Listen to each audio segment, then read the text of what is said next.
Welcome back to another day of Shtick with Koolfrogg. We're actually going to do some news here. We're going to actually have some fun, and y- hopefully, everybody transfers properly today. I did hit that transfer so that it actually go. I made sure that I went live before I hit the transfer.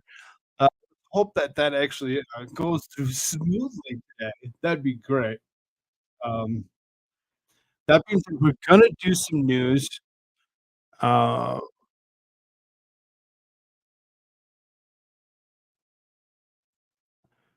as far as that goes, last show was fairly successful. That was pretty good. Thank you all so much for actually joining us over there. Good to see you here. Hello, beautifully inappropriate. Hello, Lady Autumn Sky. We'll let a few more come trickle in before we actually get going here.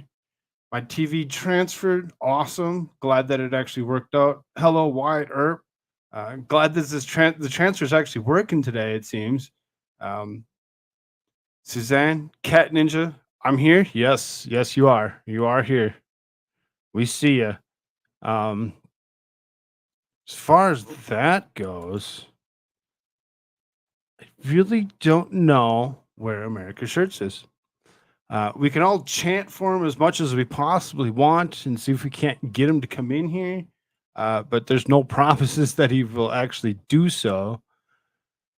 Ribbit, ribbit. Hello, Daisy girl. Glad you're here with us. See, we'll let a couple more people come trickling in here before we actually get going on the news. There's quite a few articles that I have here today. I think I have 30 of them, all from world news to Joe Biden, Donald Trump, um, Jen Psaki with Joe Biden's issues. There's uh, hypersonic missiles that have been used in Russia. There's U.S. has actually delved out winged smart bombs to Ukraine. Um, there's SVB problems, that bank that was shut down. There's also another bank that seems to be going through the same issues. We'll go through some of that as well. Um, Something about a man stealing $26,000 worth of baby formula will come up. There's some AI stuff coming out through Microsoft and trying to actually push us to the next uh, wave of whatever they want us to actually do, as opposed to allowing us just to use the computers that we have.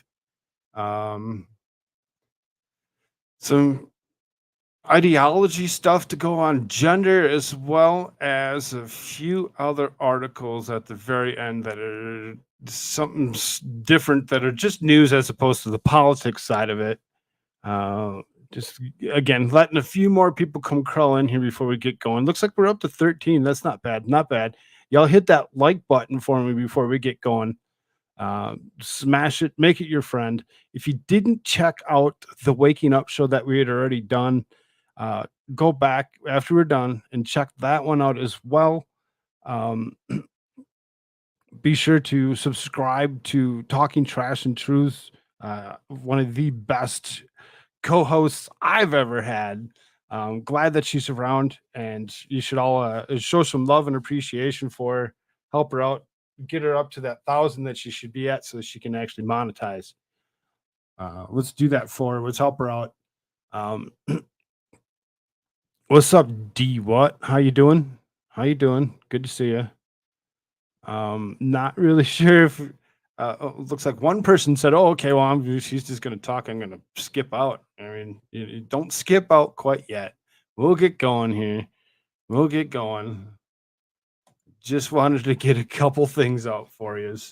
Um, really don't know where America Shirts is. Everybody should actually be chanting, "Where's America Shirts? America Shirts. America Shirts. America Shirts."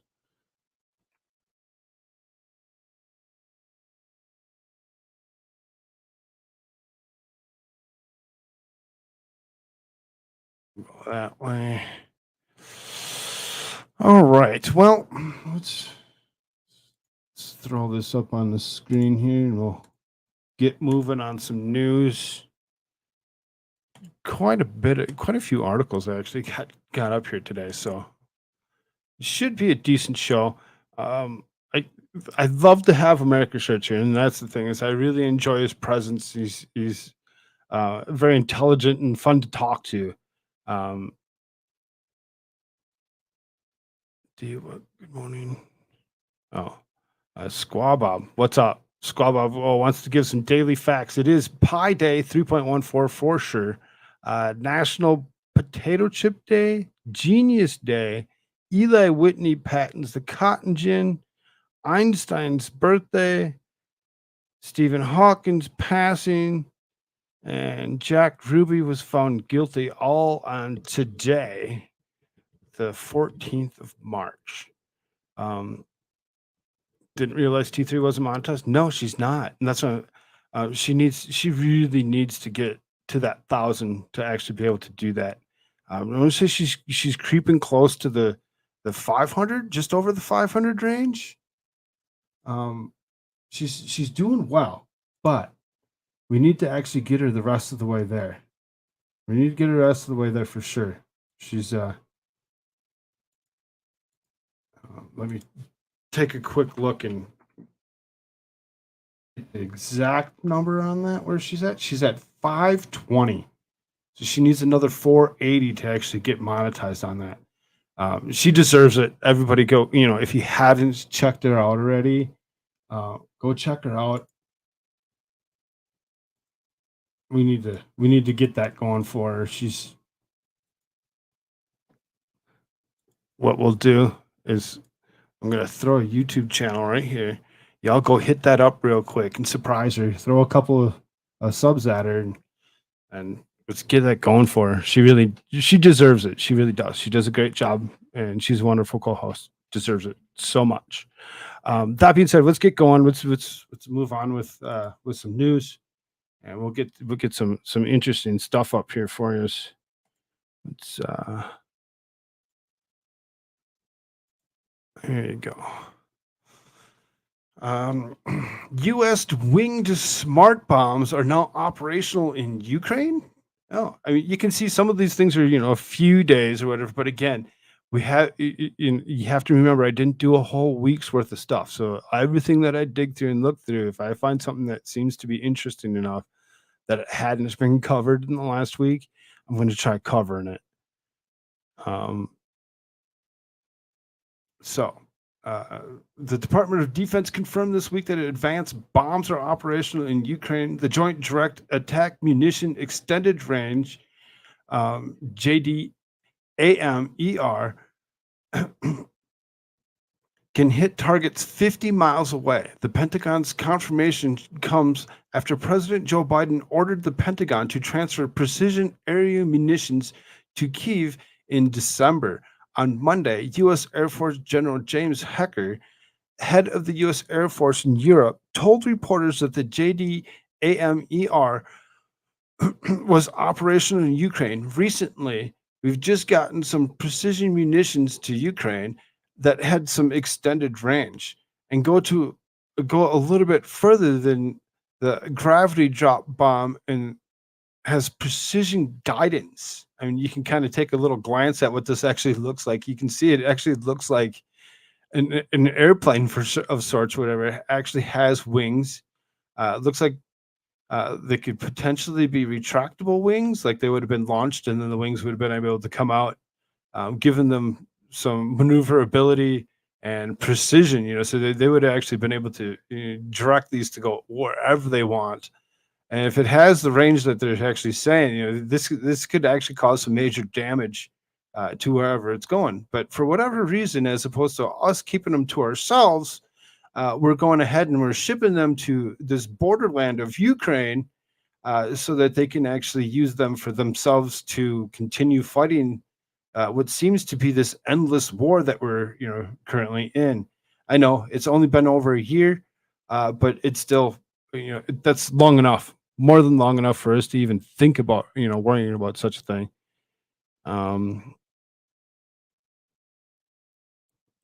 awesome, good to see that it redirected you, Rose. Good to see you. Love you too, dear. Um, So, in that's a recent capability that we are able to give them probably in the last 3 weeks. JDAMs are preliminary used to increase the accuracy of bombs. The official did not specify how many of what variation of JDAMs would be sent. The JDAMER can be equipped onto 2,000 or 500-pound bombs and will deliver the munition up to 45 miles. So these, we'll call them JDAMs. These JDAMs are actually just this aerial unit that's mounted to the top, and you can kind of see there's some straps that are, holding that unit to it. So they can go and they can strap that to almost anything and launch it out, and given some decent controls. This is standard JDAM kits are designed to be mated with various types of MK80 series dumb bombs and other munitions designed around the same form factor, transforming them into precision guided weapons. The complete JDAM kit consists of a, a new tail, which contains a GPS assisted inertial navigation system, guidance system, and strikes that go elsewhere along the bomb body, giving it a limited ability to glide into its designated target. Officially, Kiev does not possess any aircraft that can drop precision munitions. Biden said he has, and for now, ruled out sending American made aircraft. However, the UK is training Ukrainian pilots and Western made fighter jets. Hmm, interesting, right? So, we're not going to send our own troops, but we're going to actually take people out of Ukraine. We're going to train them, and then we'll give them our equipment so that they can actually go and do what they need to do. I mean, it sounds kind of dangerous and filled with idiocy. Ukraine pilots are in the US this week to determine how much training the airmen will need to become proficient on American planes. Why do we need to make them proficient in American planes? Why are we doing this? What is the point? This is too far. It's too much. We need to get the hell out of there. This is not the war for us to actually be in. As you can see, the rest of the world's up in turmoil, and we're just going to continue to deal with the idiocy of this world. I'm so done right now. I just really don't want anything to do with it. Additionally, JDAMs have been tested in quick strike underwater mines. The quick strike bombs were dropped by aircraft in shallow waters and can sit on the seabed for some time before being activated. If Ukraine is utilizing JDAMs and strike mines, it's still unclear what aircraft Kiev is using in the operations. I mean, do they even have aircraft that they're even using? So I mean, if we're training them, we're going to actually give them some aircraft. We're going to give them some JDAMs to go along with uh, the missiles that we've already given them. And we're going to give them all this technology to go ahead and fight this war and continue to fight the war that we really shouldn't have anything to do with. I'm really concerned for our safety when it comes down to it. Canada's out of ammo. We had to buy ammo from the USA to send to Ukraine. Yep, yep. And that's the thing is we keep on. Everybody keeps on sending their stuff out. Everybody's wasting everything away. They're like, yeah, it's okay. We don't need it. We'll just send it over to Ukraine. You can use it. You can use it right now. They take care of their issues. Don't worry about us. We're okay. No, that's wrong. We're not okay. We're not okay. You think that we're okay and that this is just gonna, happen over there after we send everything there and nothing's gonna happen here? I really think that we're greatly mistaken and we need to actually think about that again. So again, I know I went back a few days just so I could actually pick up some interesting articles to, start this out. So this one's from actually the 10th.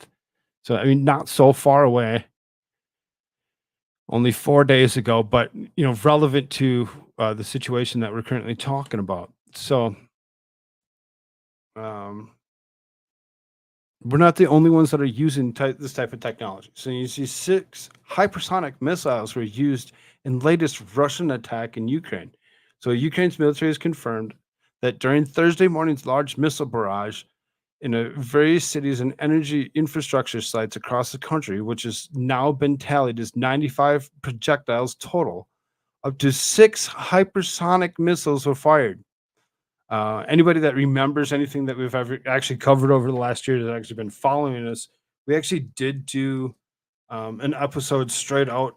Myself, Grimsbar, I believe Mike was there, and we actually talked about hypersonic and the utilization of hypersonic and what you can actually do with it as opposed to what regular ballistics allow you to do. So, regular ballistic missiles, when you go and you launch them, they go up, they exit the atmosphere, come back through, and re enter the atmosphere, being able to be picked up by radar. Hypersonic, on the other hand, goes is so much faster where they can actually launch it through the air and it doesn't actually exit the atmosphere. It actually can stay down low enough, can be directly targeted at wherever they want, to flowing under um, radars, and can drop multiple missiles at a time. You know, it can do multiple dumps off of uh, one shot. You know, so it's really kind of dangerous, this hypersonic stuff that they actually speak of, and it could actually cause um, more damage uh, than any other regular ballistic style missile. So, you know, hypersonic being the way it is can get really scary here. So it's like we're throwing, you know, our armament over that has, you know, controls on it, you know, from the first article. And now listen, you look and you're like, oh, they're throwing hypersonic at us. Are we going to start throwing hypersonic back?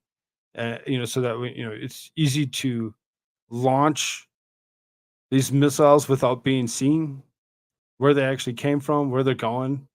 You know, because hypersonic's going to allow them to actually move on a dime. They're going to be able to actually move through the air, you know, precisely at super high speeds. You know, this isn't like it's ridiculous. You're not going to be able to really see it.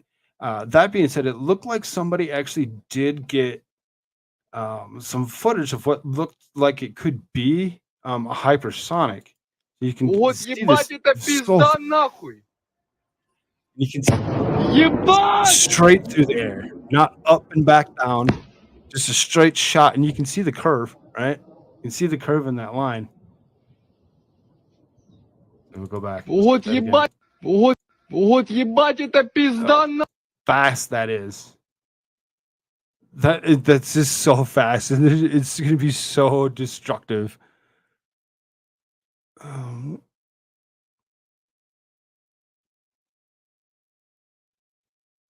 Mark my words, friends. It's China. It's been China. It's been China for a long time. This Ukraine Russia thing or whatever, I believe is something to distract us. I get my news from Russia and they shredded Ukraine.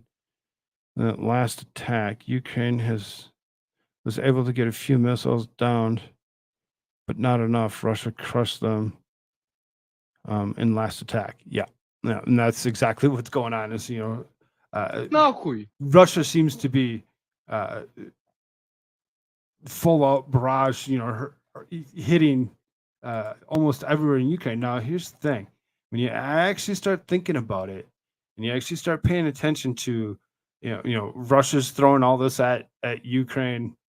Um,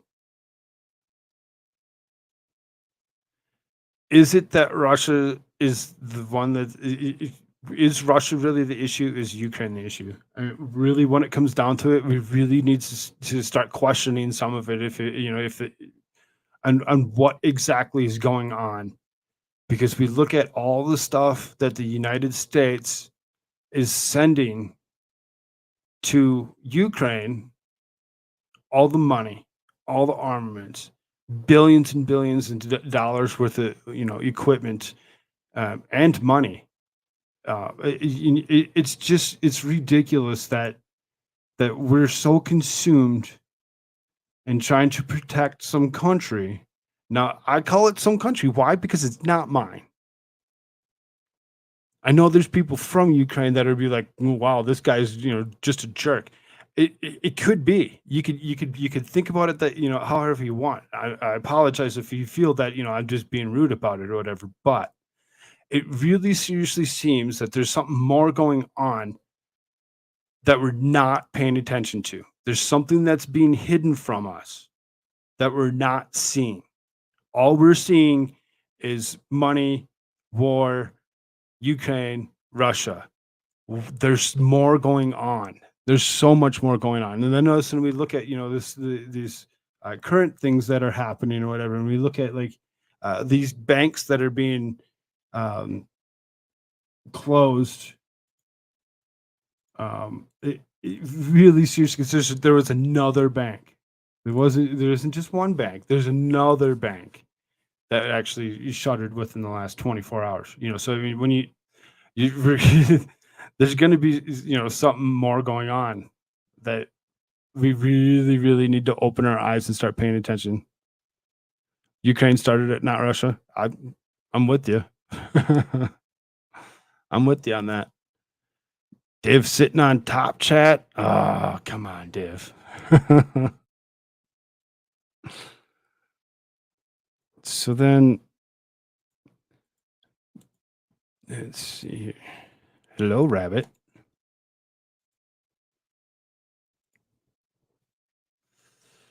Uh Report Pakistani Taliban terrorists using U.S. weapons Biden abandoned in Afghanistan. Really? Would have never thought. Would have never thought. This is an article from yesterday, from the 13th. Uh, so this is uh, Nikkei Asia reported Sunday that advanced sniper rifles, night vision goggles, and other top shelf American military equipment left in Afghanistan during President Joe Biden's disastrous withdrawal are resurfacing in the hands of the Taliban, Taliban Pakistan terrorists. Huh. Hmm.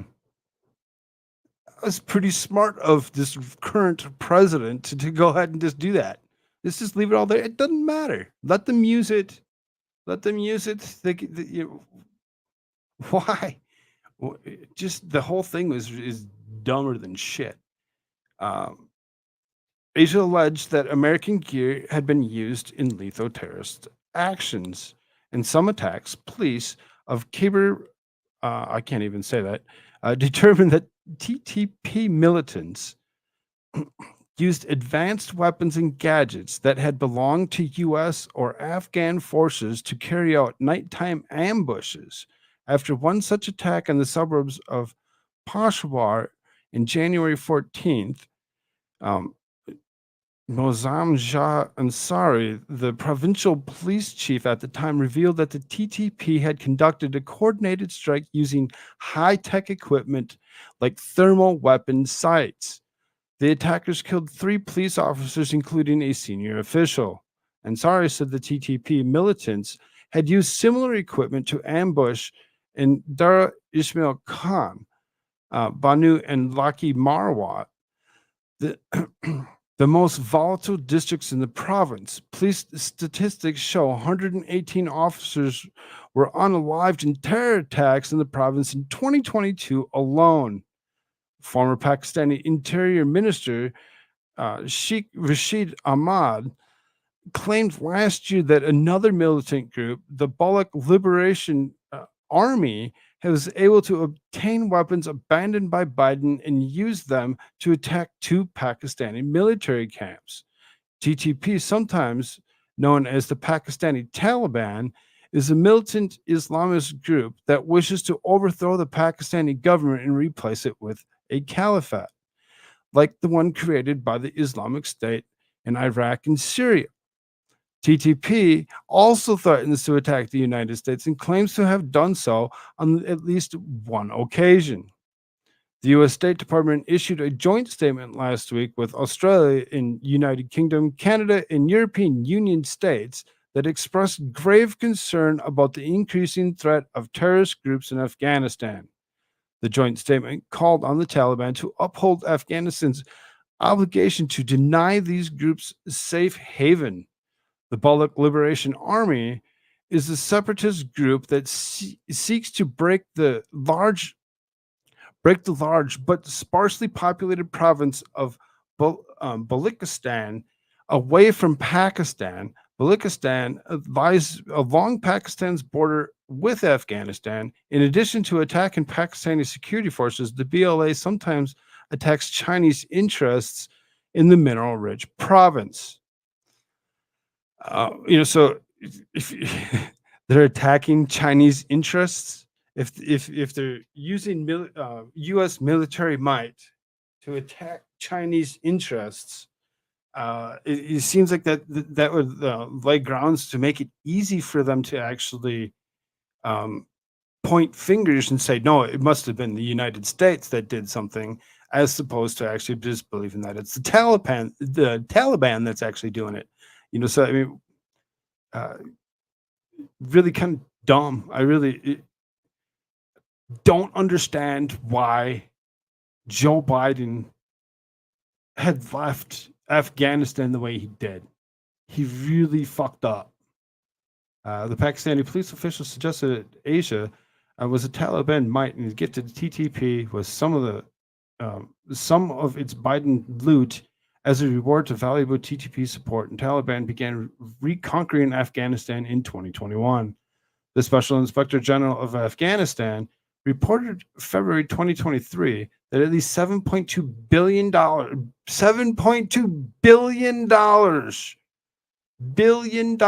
worth of American equipment was left behind in Afghanistan during Biden's withdrawal.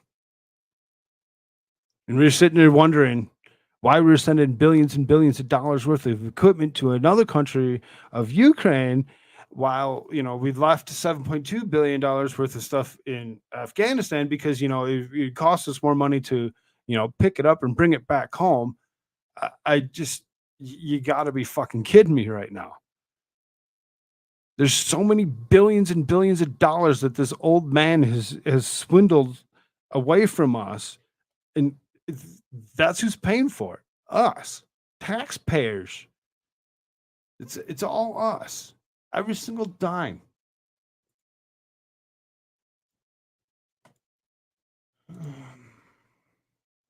So then,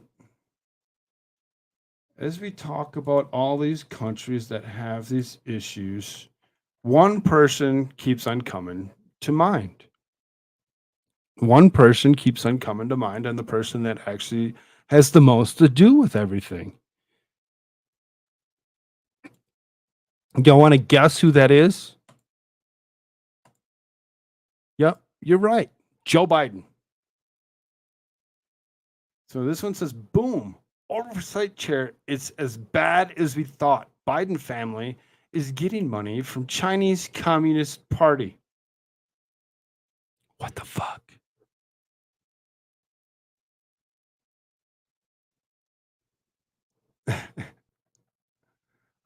Tenacious American patriot James Coomer, chairman of the House Oversight Committee, told media that it's been a very good 2 weeks for getting people to cooperate with the committee's investigation into alleged Biden family influence peddling, giving Americans some promise that federal government corruption may be brought under control.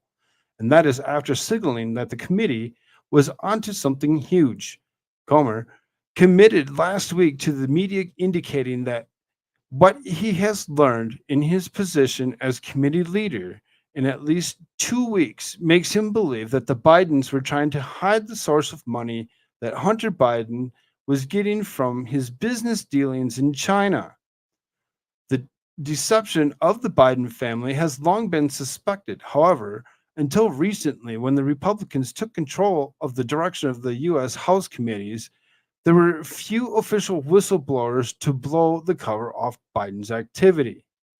Republicans in the House Oversight Committee have been working with four witnesses with close ties to the Bidens, who have provided documents and other evidence tying the Bidens to the Chinese Communist Party. Tyler Durden reported to Zero Hedge, adding, It's as bad as we thought. Since we've last spoken, we have bank records in hand. We have individuals who are working with our committee. Committee Chair James Coomer told Fox News Maria Bartiromo on Sunday Morning Futures. In the last 2 weeks, we've met with either these individuals personally or their attorneys. And that would be 4 individuals who had ties to the Biden family in their various schemes around the world. So now we have in-hand documents. We have in-hand documents. In-hand documents in hand that show just how the Biden family is getting money from the Chinese Communist Party. And it says, watch. So it says Biden family members attempted to sell access and influence around the world. GOP oversight has communicated with multiple witnesses and continues to follow the Biden money trail. We will be transparent and provide the facts to the American people. So here's Maria. Joining me right now to look ahead is the chairman of the House Oversight Committee, Kentucky Republican Congressman James Comer. Mr. Chairman, thanks very much for being here this morning. Oh, you can't hear it. You can't hear it.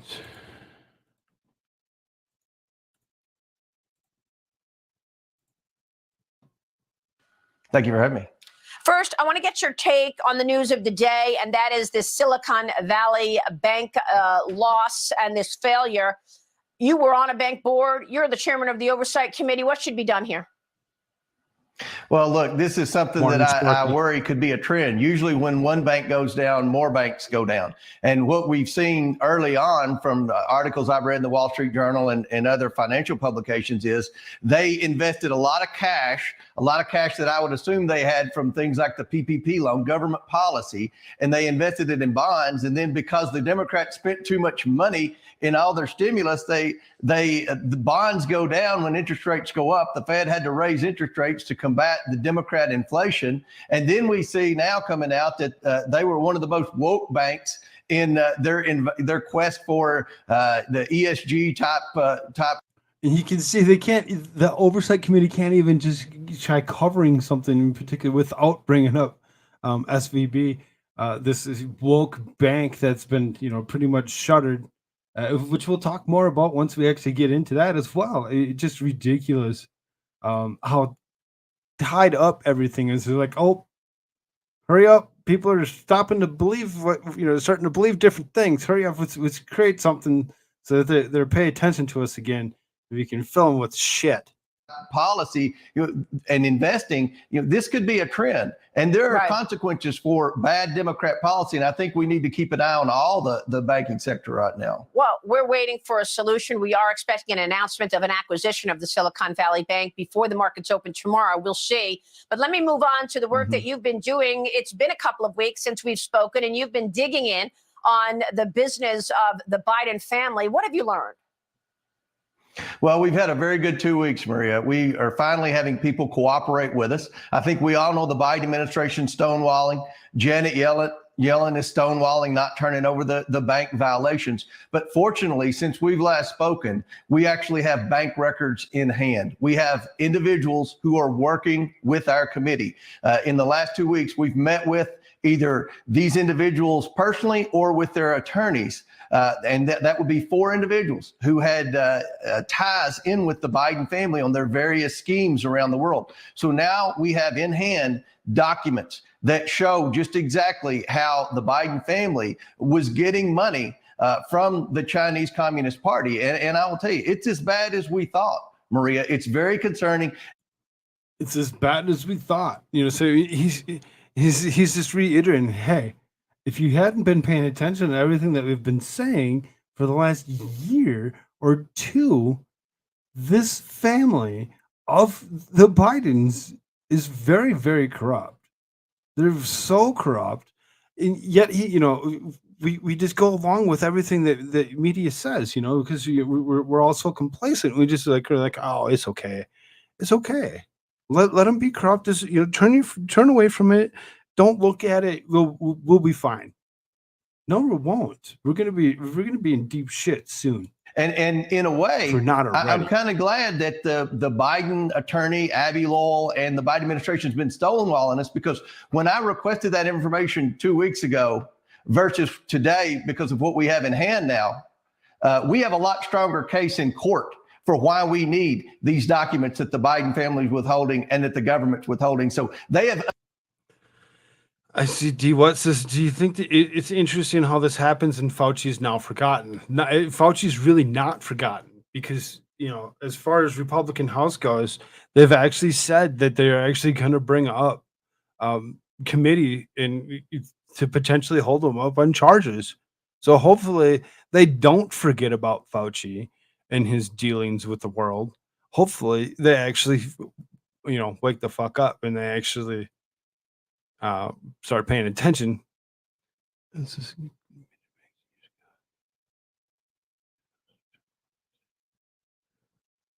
Quit the major banks years ago and went with a credit union because their shareholder, when you join, your money is safe. Yeah, there's a big difference between credit unions and banks. Banks are generally for business and not personal use. It's usually like buying houses and like actual business structure, as opposed to it being personal banking. Personal banking is usually done easier at a credit union. Hope so, Frog. Yeah, right. Unintentionally helped our case in our quest to get these documents to where we can give the American people the truth and the transparency that they deserve out of their leadership in Washington. Congressman, this is so extraordinary. This is the number Why is it playing music? one adversary of America, and you're telling us that the Biden family has accepted money. What does the CCP have on the Biden family? And is that the reason for the soft approach on China? We will slip in a short break, and then I want We're slip into a short break. to get your take on what you are expecting. Well, welcome back, and I am back with the chairman of the House Oversight Committee, Congressman James Comer. Congressman, talk to us about Kathy Chung. She's coming in to get deposed by your committee. What are you expecting? Well, we're going to have a transcribed interview with Ms. Chung. We have a lot of questions about her role in moving documents. We all know now that Joe Biden has mishandled classified documents in at least 5 different locations. We know from text messages and emails she got the job to help with the Biden family moving documents at the recommendation of Hunter Biden. Given Hunter Biden what we see from bank records and from the emails and text messages with all the influence peddling he's done, we wonder, why was Hunter Biden so concerned about Joe Biden's documents? So we have a lot of questions for Ms. Chung, and she's fortunately going to come in voluntarily, and we'll have an opportunity to hopefully get some answers. Tell me about the bank records. Mr. Chairman, what have you learned from these bank records that you've gotten? These are Hunter Biden's bank records? These are people affiliated with the different businesses, so to speak, that the Biden family was involved in with respect to this instance, China. And what it appears is there were a lot of transfers from account to account to account, many transfers on the same day. That's probably one reason they received so many suspicious activity reports, which are the bank violations from the banks. The banks would look at this like, well, they must be laundering money or something. I don't necessarily think they were laundering money, Maria. It looks to me like they were trying to hide the source of that money, and the source was the Chinese Communist Party. So so it really wasn't where they got the money from. It's where they got the money from. That big long line of where the money originally originated out of the Chinese Communist Party. Yeah, 2 no words. I mean, shit happens. She said Jewish and Catholic.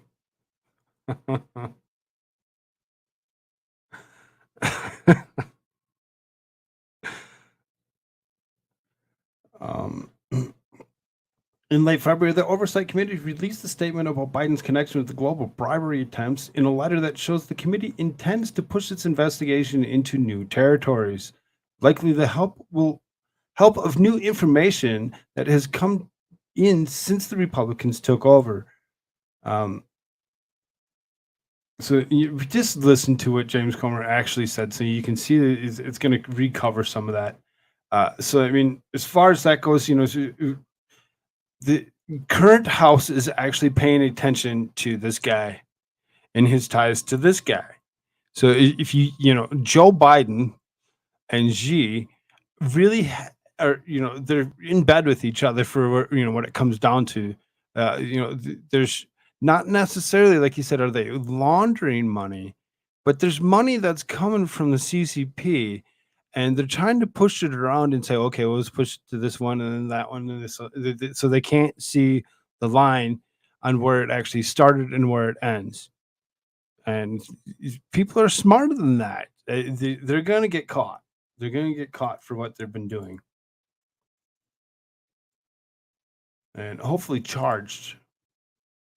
And hopefully they could, after they're charged, they'll actually charge others as well, um, such as Nancy Pelosi.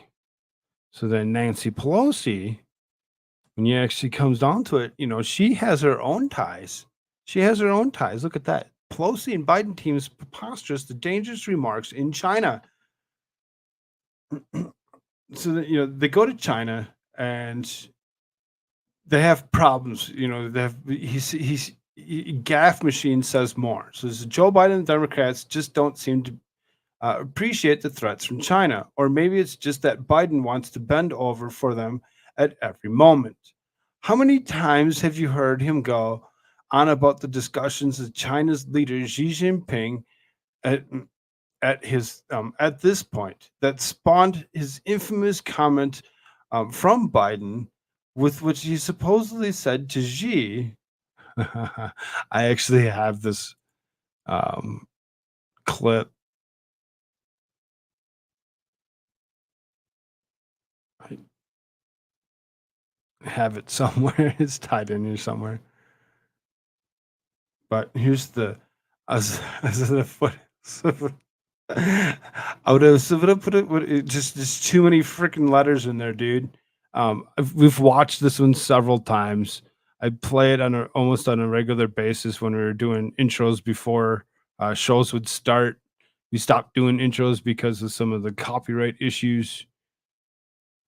Single word. I was going to put him. Excuse me. The guy is ridiculous.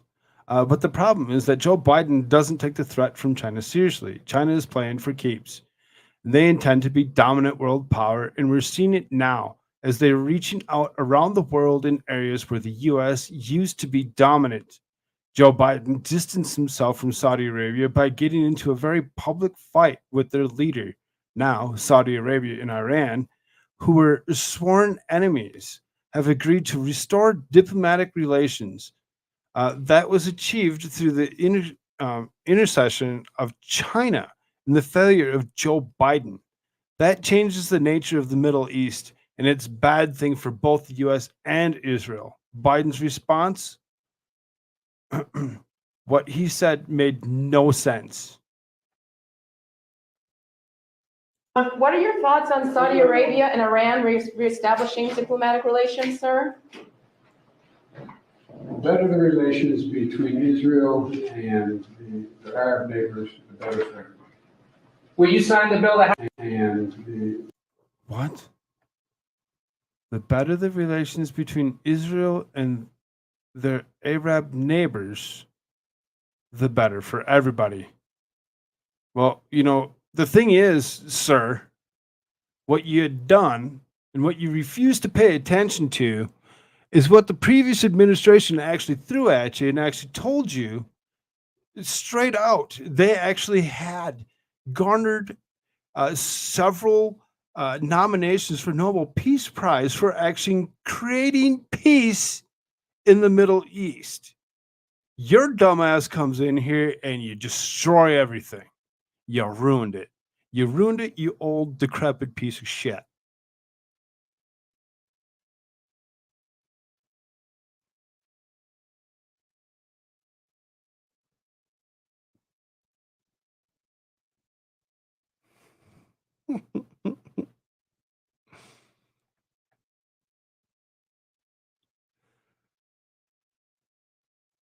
uh, yeah, that's funny. Good stuff, Div. It looks like he's finally awake. um, but what happened, the opposite is better relations for Israel. It also shows Biden's failure to understand the importance of China being involved in an agreement. This is the same guy who, in response to the Chinese spy balloon, downplayed it, saying it was not a major breach, and then insisted to China that we didn't seek conflict with them, acting like a whipped dog. They're active all around the world while Joe sits on his hands. But unfortunately, a bad approach to China is a systemic policy problem among the Democrats and Biden administration. It's not just a Joe Biden issue. Over the last few days, we've seen remarkable displays of ignorance in the subject of Biden team. So they just sent a spy balloon over our country. They're threatening Taiwan. We have all kinds of things tied up in China rather than building our independence. They told all kinds of lies about Koof, but this is the Secretary of Commerce, Gina Raimondo, not seeming to understand that she's what she's saying she doesn't see any problem with coupling with one of our biggest adversaries. So the United States does not seek to decouple from China. Why? I want to be also clear, though. The United States does not seek to decouple from China. We should. Nor does it seek a technological decoupling from China. What we seek to do is ensure that certain technologies, where the United States is ahead and where China's explicit strategy. The thing is that China we've shipped all of our stuff out of the United States. Not a single thing is produced in the United States anymore when it comes to electronics. So you look at electronics and you say, okay, we won't decouple from them, which we really should. We should decouple from TikTok alone. TikTok is Chinese communist propaganda in itself. They're just watching people, from China. So, decoupling from something like China wouldn't be a bad idea, really. It might be actually a good idea, and may actually be something that we should actually maybe look into, and stop worrying about trading with China. Bring our businesses back to where they should be, as opposed to allowing China to control the world, because that's what they're doing. They're allowing China to control the world. Is to have these technologies and deploy them in the Chinese military apparatus. Those are technologies that we have used export controls to ban the sale of to China. So we enjoy trade with China. The vast majority of trade with China is in benign products, and that will and should continue. So this isn't about decoupling. It's not about decoupling. We're not going to try to decouple. Okay. So it says, I wrote a story about a Chinese spy cranes last week. Does Raimondo even know about that? The Wall Street Journal broke the story about the cranes in which were used at our shipping ports to help unload and load ships. An estimated 80% of the ship-to-shore cranes operating at our ports are made by ZPMC, a China-based manufacturer, which is raising concerns about national security and the possibility that they could be operating like Trojan horses. Again, China. If you haven't woke up to the point of China, maybe we should all actually think about that one more time and say China. It's all about China. Look what they're doing. Now they're actually running ship-to-shore cranes, which like they said, Trojan horse. I mean, you could put anything in a container. If they can get it onto U.S. soil, and they can actually get it onto the back of a truck that's going to actually ship it anywhere that they want, they now have whatever they ship to us in the middle of the country. Do we really seriously want that? This is not safe for the United States. The United States is going to actually feel some wrath soon. That can endanger all of our shipping if that went south. And there are such situations on all fronts. And there are all kinds of couplings like that which are potentially problematic, where we could be held hostage or be sabotaged. Why? Because we aren't cultivating our security independence. Of course, maybe she doesn't care about any of these issues because her husband is reportedly a top executive at a tech firm funded by the Chinese government. So just like Joe Biden, there are connections. Koolfrogg, they have their own police stations in Canada and the USA. Yes, they do. Yes, they do.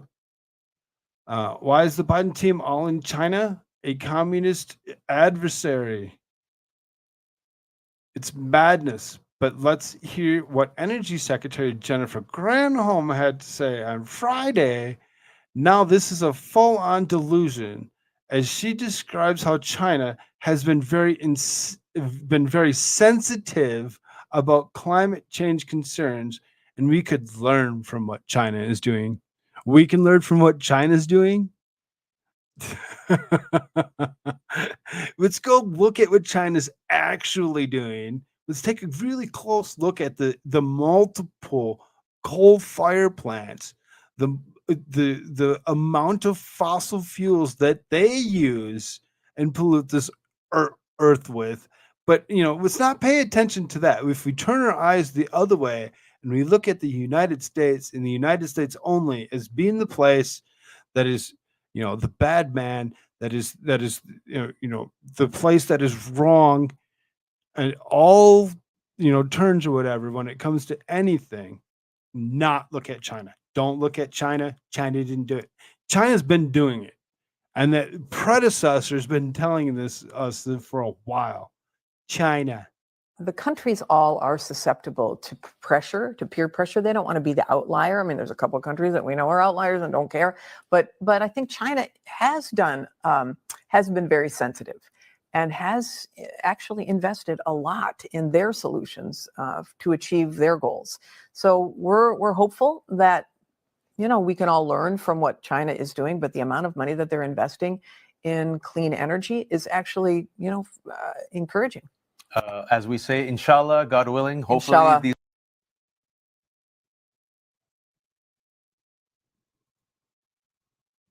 Oops. No screen.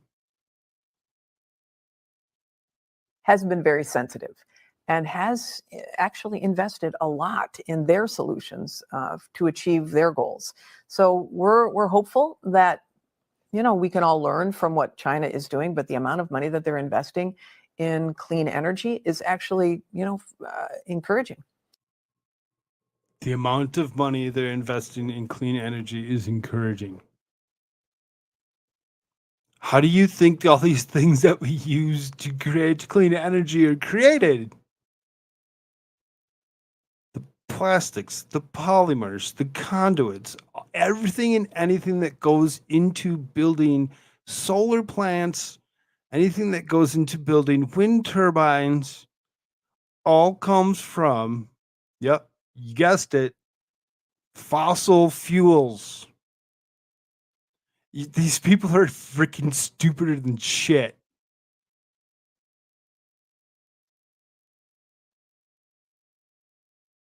They're investing in everything in China's air pollution. Yeah, right? Because somebody has to produce these these panels and these turbines and the materials that are being used to actually create it. It's the same stuff that we're trying to say, oh, we shouldn't be using, that we need to eliminate. And it's like, well, the backwards idiocy, the hypocrisy of it all. It's so dumb. So this continues. It says, of course, this is nonsense since China is one of the world's polluters in the world. The worst polluters in the world. Yes, they are. They probably are the worst polluter in the world. China only truly cares about what will advance them. Imagine what she's saying here, that everyone else isn't spending enough. The Biden team has already driven inflation up with the crazy spending, including the climate change agenda. Yet, they want to spend even more, but they're nuts on the subject, as Granholm revealed. It is an existential threat. Do you care about climate change? Do you care about the future for you, for your children? Do you want to know how we can solve it through cool technology? I've got a very Thank you for yelling at me and telling me that I need to actually think about and care about everybody else as well as climate change. It's not, I mean, what the hell? Why is she yelling at us? Breaking news, there's a new Biden family member not mentioned before that is being dragged into the limelight. Interesting. snappy Prezi that I'm going to be Snappy doing. Prezi. How can anybody turn that down? So come to my speech. It is an Come to my speech. Come and allow me to indoctrinate you with bullshit. Yikes. Then on Monday, there's a former House Speaker, Rep. Nancy Pelosi, saying that we can't go after China with a cudgel because we have to work with them on climate change. Again, the worst pollutant out there, and we're going to work with them because they're better off than we are when it comes to climate change? Fuck off. But here's the thing. You can't just go after China with a cudgel. You have to say we have to live on this planet together. How can we work together to save the planet from climate change? They're essential in that discussion. How can we try to work together with them on issues where we can find common ground? Because climate change is a freaking talking point to get the people to stop doing what they're doing and listen to your dumbassery. Can you imagine what we could have done at this point had the Democrats focused on holding China accountable for a coup flies? With all the time they've been spending on climate change, we can't go after them with a cudgel. Now, how about just holding them accountable for what we know they did? This is just madness. I can assure Nancy Pelosi that China's first thought about us isn't how they can work with us to save the planet. It's about what they do to outstrip us across the world. This is why China is running over us on every front, even the diplomatic arena now as well, because the Democrats, with Biden in charge, are asleep at the switch, or perhaps worse, completely in bed with the idea of the Chinese ascendancy. So, what does Pelosi have to say about our leaders who is asleep at the switch? As former White House Press Secretary Jen Psaki accidentally admitted, he doesn't do anything before 9 a.m. He goes early to bed as well. So when does he work? But here's Nancy on the magnificent leader old Joe is. After all, he is younger than her, you know. He's absolutely a magnificent leader. He is younger than I am, so I don't know what the...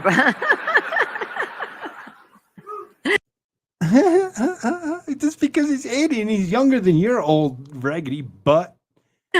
So I don't know what the problem is, but in any event, I hope that he will soon make some announcement. The new family member is just mentioned. It's Jill Biden.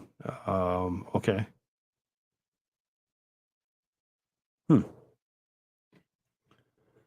Interesting. Magnificent. If magnificent means incoherent and should retire, then yes, she's correct. Imagine how funny it is when she tries to cover for him when she says she's younger than he's younger than her. That's just another argument for why she should be gone too. These are folks we have in charge, and boy, does it feel like they're selling us down the river. What a scary reality this is. 2024 and tossing them out can't come soon enough. 2024 is going to be fun. It's really going to be interesting to actually see what actually comes out of this next year, going into 2024 and through 2024 into elections. There's a lot of people from both sides of the aisle that are retiring. There's a couple of them that are now injured that all just need to be replaced. There's going to be a lot of replacement coming. There's going to be a lot of argument about who's actually best for the jobs and whatever. You're going to pick people like Fetterman? Nah, that's not the guy for the job.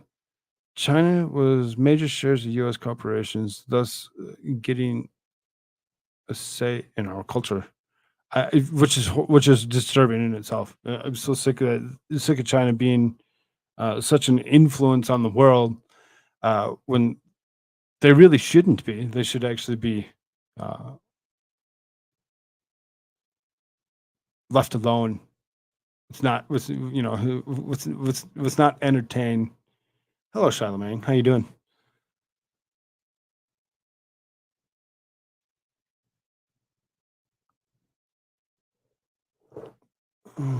Just saying. No, it's good. You should keep on saying D what. I'm good with that.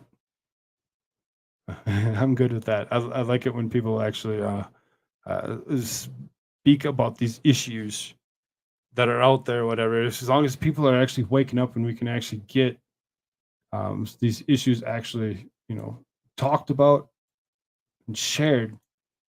Some of it can one day hopefully be prevented.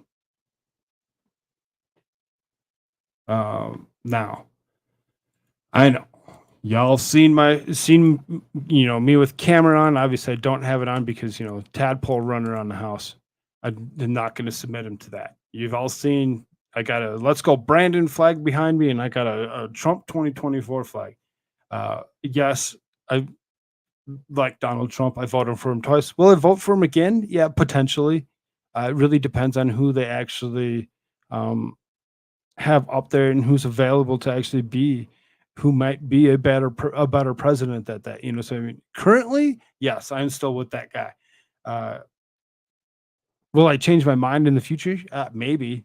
Maybe if if it comes down to it, it really needs to actually work our way through 2024 before we actually say yes or no to something. Do you actually think everything would be fixed if Trump won? I really don't know. I really don't.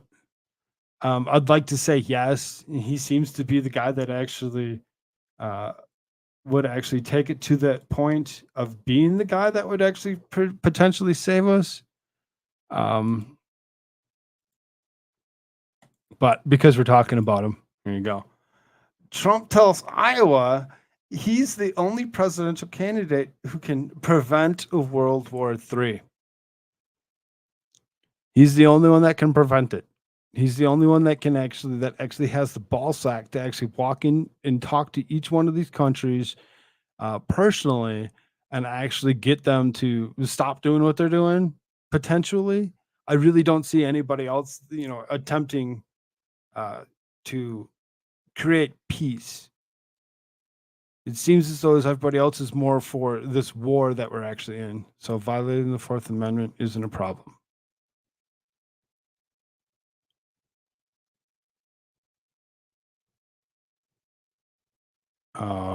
Where do you think that we're violating the Fourth Amendment?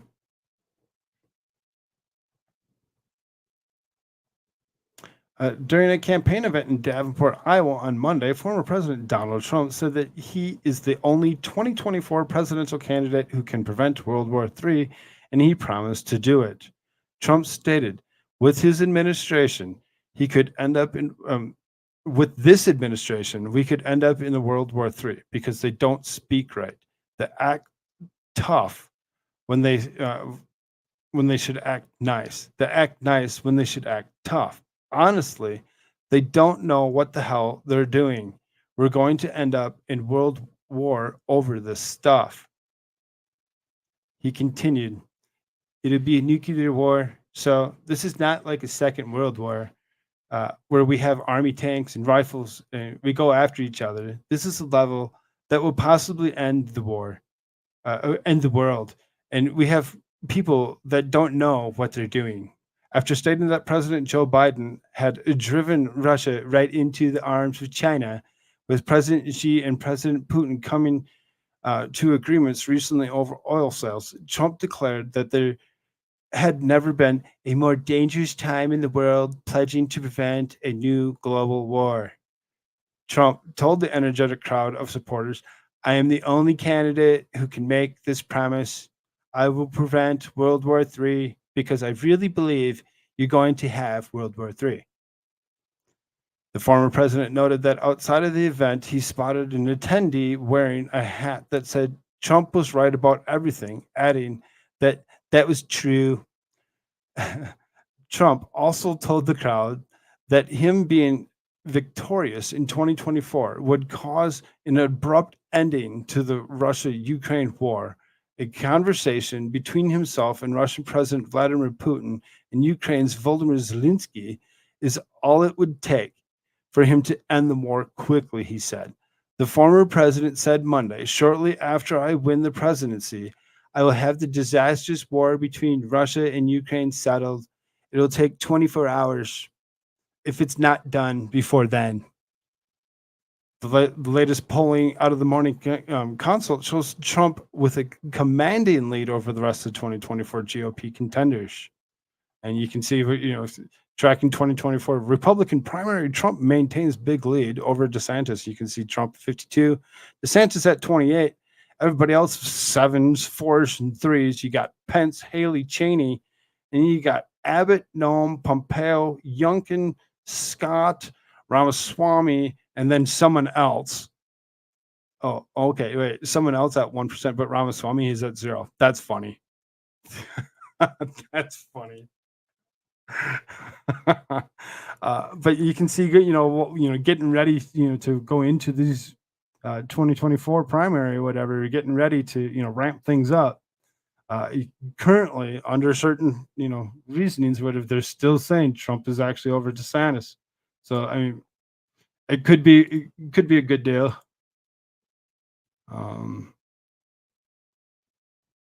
Speaking of Trump and Ron DeSantis,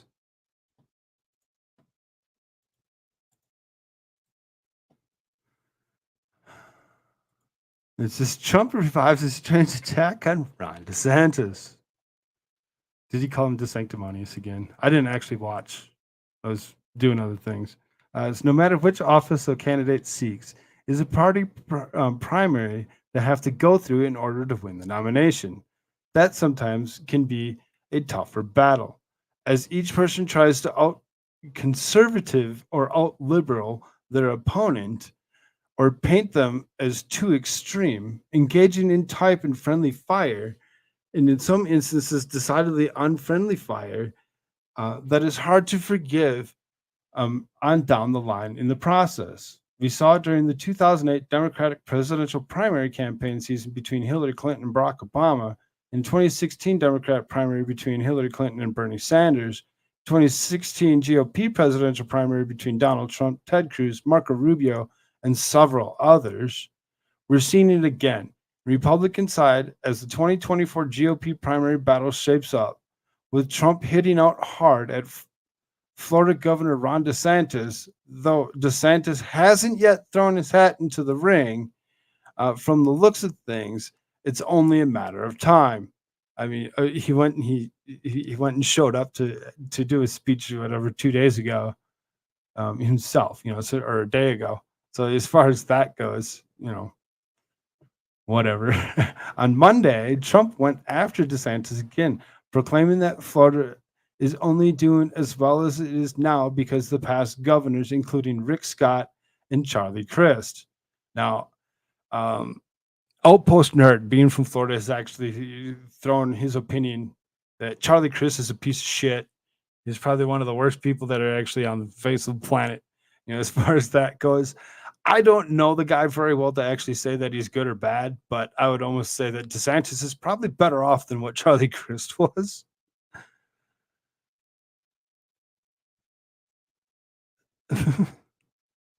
Really, I'm talking a lot. I'm wondering.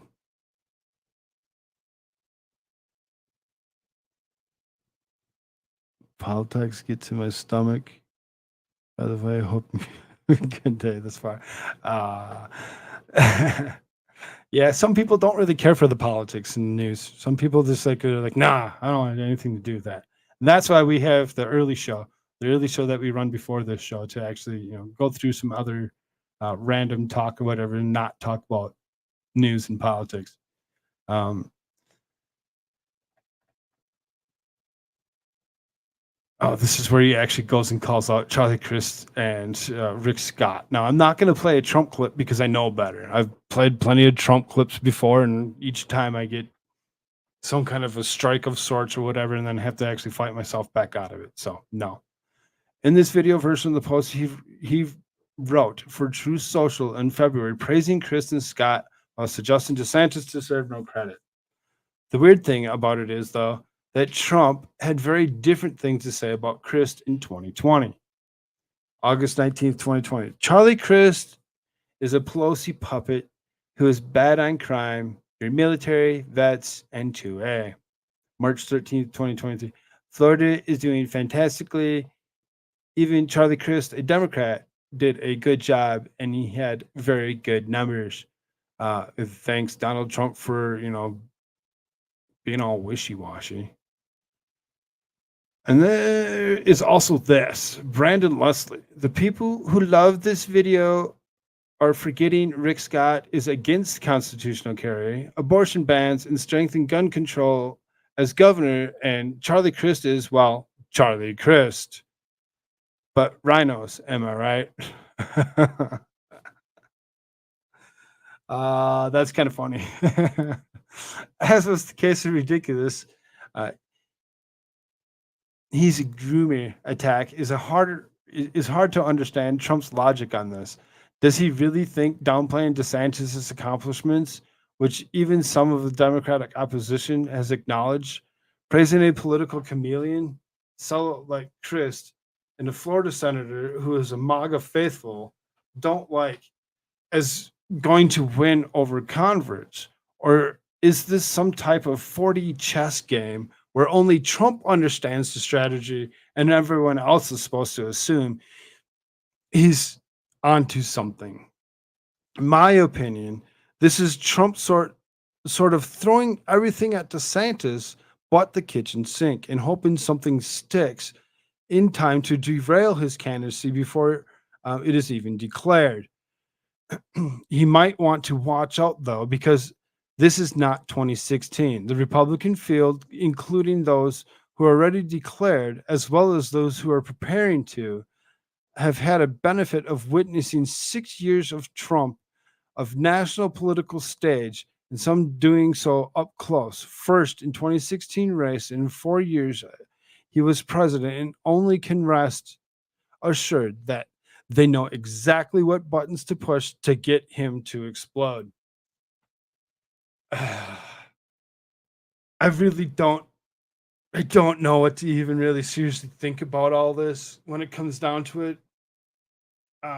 Being a Trump supporter that I am, I would rather it be and DeSantis actually hold off for another 4 years.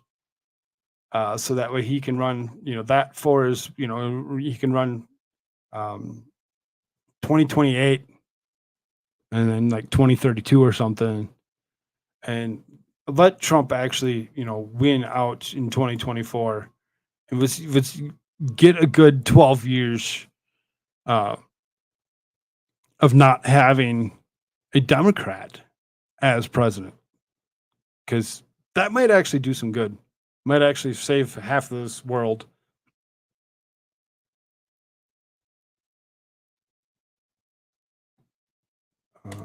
Let's see. Kind of kick it up a little bit here. As you can see, a lot of things really kind of swirl around this particular gentleman, potato in charge, Joe Biden. Two Biden administration senior officials depart from White House. Seriously, these two have had nothing but issues holding an administration and holding employees. Like everybody's like ready to take off, skirt out. They're like, no, don't want anything to do with anything that's coming. There has to be something more to this, and why so many senior officials are dipping on this administration over and over again. They do not like these people. These people are not intended to be what they are. People dislike them at all turns.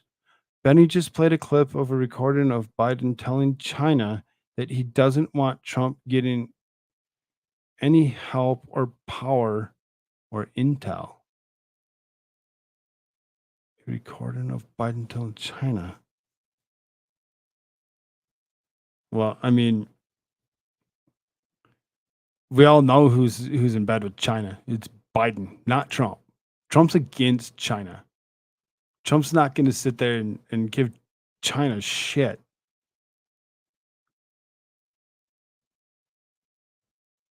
And Trump and his connections, no, finance is better than DeSantis. Yeah, I mean, again, I don't know why he actually picks on DeSantis like he does. He really shouldn't.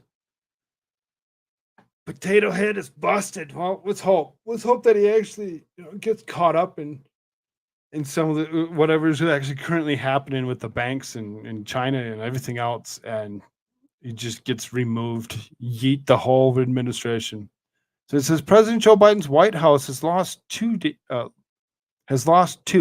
day one officials in the span of 3 weeks, with one being referred to as one of the president's unalivers. Interesting.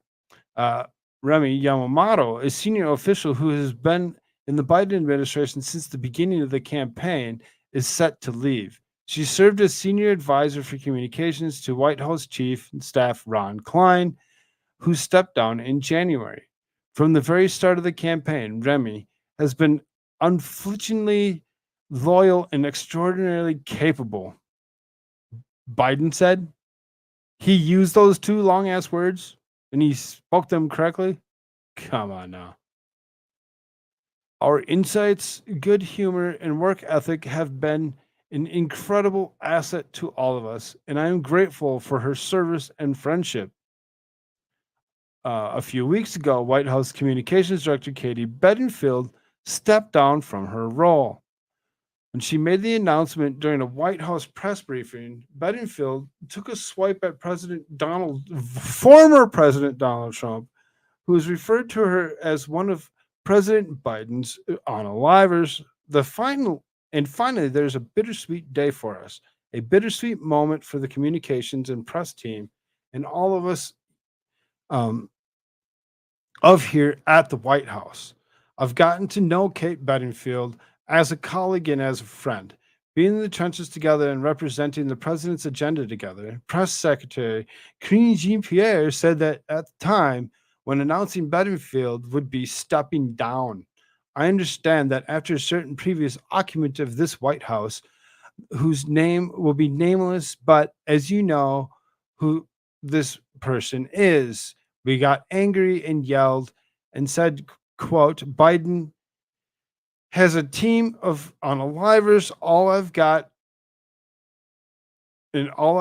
is a defense. Okay, that was in a campaign, and that was the campaign communications team started calling Kate and the captain of the team of unalivers. Dumb. This lady.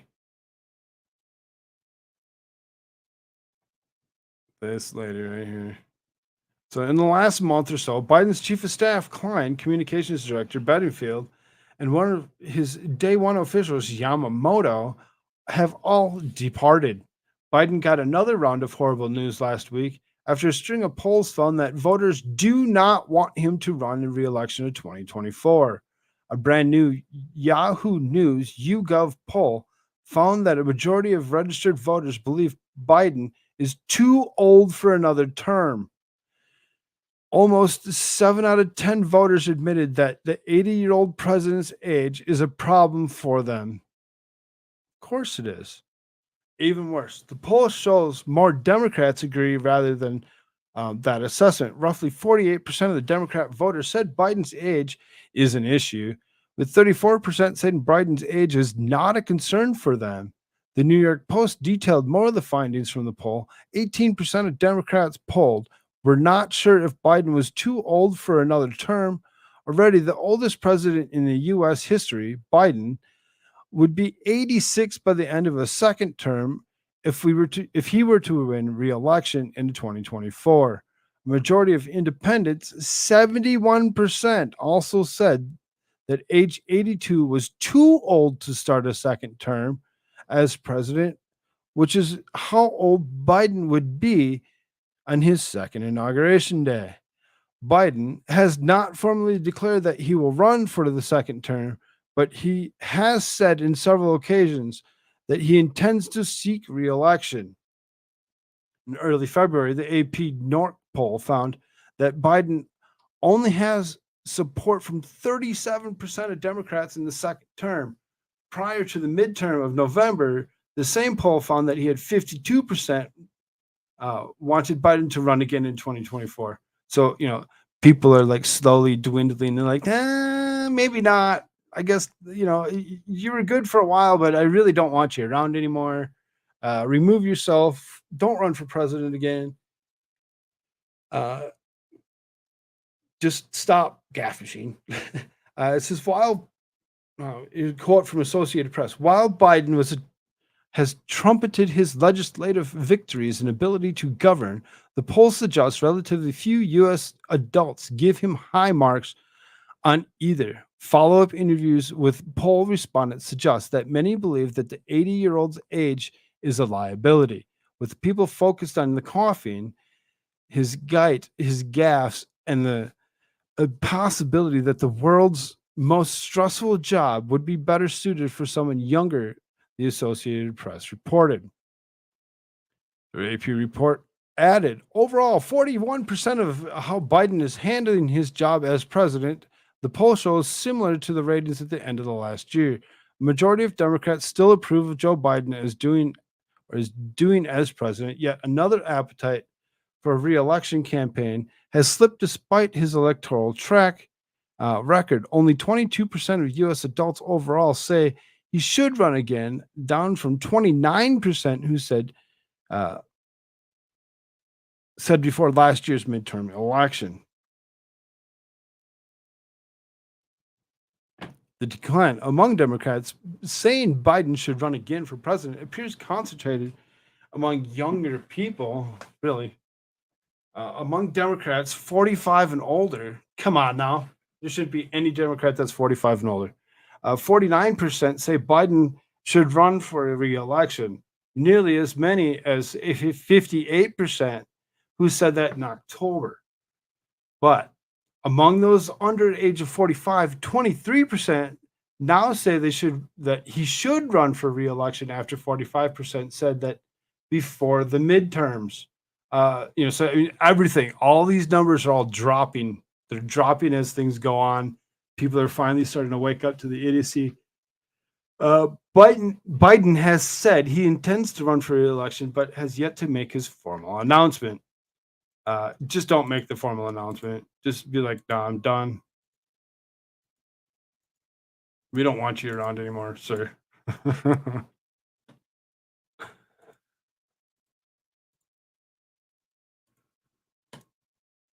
If y'all haven't already, please hit that like button. Share this out to your friends. I'm going to do something here real quick. And we'll bring somebody in here. Or bring a little bit of something else for you to listen to. See if can't create some kind of conversation on some of this. So then we heard off of the one article, Jen Psaki saying something about Biden doesn't do anything at 9 a.m. Here you go. Jen Psaki, the amazed Biden gave speech because he normally does nothing at 9 a.m. There's Jen Psaki, Miss Circle Back herself. Former White House Secretary Jen Psaki raised eyebrows when she gushed over President Joe Biden delivering a speech on Monday morning. During an interview at MSNBC, Psaki, where she now works as the host, praised Biden for giving a speech at 9 a.m. about the urgent banking crisis facing the country. it's important to note President Biden does nothing at 9 a.m. The fact that he's doing this at 9 a.m. anyway speaks in how vital the White House recognizes it. It is for him to have his voice out there. Morning, Joe, on Monday. Uh-huh. Now, it's important to note President Biden does nothing at 9 a.m.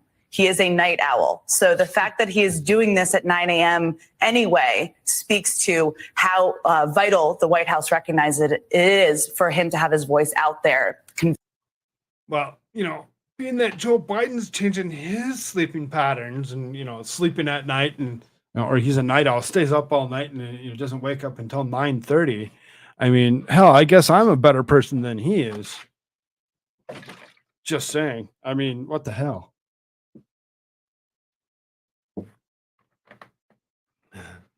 Morning, Joe. Right? Conveying that to the American public.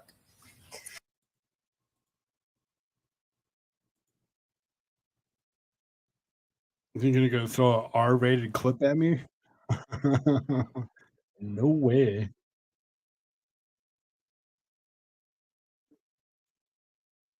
So, a guy that does nothing before 9 a.m. Goes out and says something 9 a.m. to actually get his own ex-secretary, press secretary, to actually go ahead and speak about this. There's another clip in here. In this particular article, I had to actually close it because I seen that R-rated clip trying to come through. I'm like, no, we're not doing that. So then here's a 59 seconds of Miss Pocahontas herself. That old in the second term, the vice presidency becomes even more important. Should Kamala Harris be his choice the second time around? I really want to defer to what makes Biden comfortable on his team. I've known Kamala for a long time. I like Kamala. I knew her back when she was an attorney general and I was still teaching, and we worked on the housing crisis together. So we go way back, but they have to be a team, and my sense is they are. I don't mean that by suggesting I think there are any problems. I think they are. Before you go, speak. Oh, really? I really don't think there's any problems, but there seems to be some problems when it comes to this administration actually getting along. It seems as though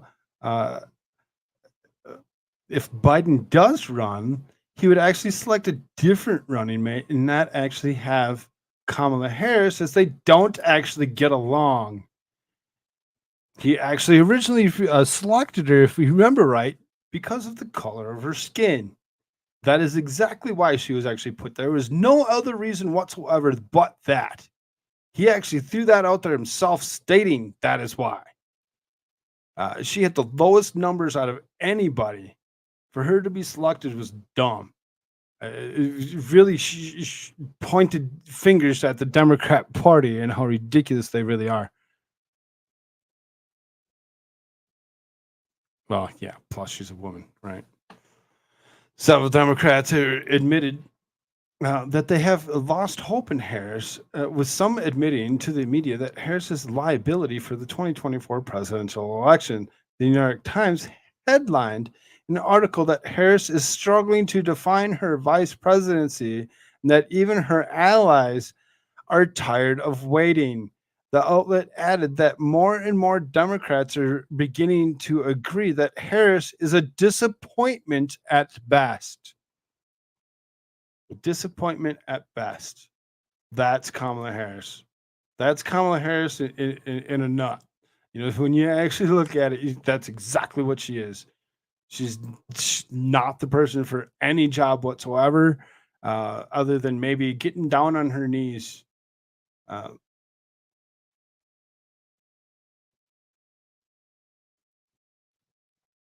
So then, to not go too far away from the people that we're speaking of,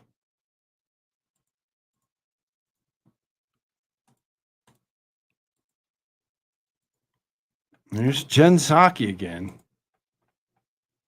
So Sasaki accidentally tosses Biden under the bus, confirms big problems about him. You know, so it's like you just heard her actually say off the last clip that she feels that he's not, you know, that he doesn't do anything at 9:30 or whatever. She adds more to it. So here's the 9:30 comment. So it says Joe Biden came out on Monday at 9 a.m. and spoke a few minutes and collapsed with a couple big banks, SVP and Signature Bank. He took no questions and then beat it out of there quickly. While he assured people that the system was safe, Biden has also some false things, including blaming President Donald Trump for the problem and lying about the economy. But 9 a.m. was the last moment before the market opened at 9:30 when the bank failures could take a big hit, and that's one of the things that he was presumably trying to cut off. Well, of course, that's what he was trying to. He was trying to get something done before they actually opened up and before they tanked. He wanted to actually try, quote unquote, saving them from, you know, going under. Former White House Press Secretary Jen Psaki, who is now working at MSNBC, was in the network talking about how important it was for Biden to make those remarks. But in the process, she revealed far more than I think she intended to. And this is where, you know, we just watched that clip off that article. So it says, President Joe Biden does nothing at 9 a.m. The fact that he's giving a speech in the bank failure at 9 a.m. speaks for the vital White House recognizes it is. Do tell.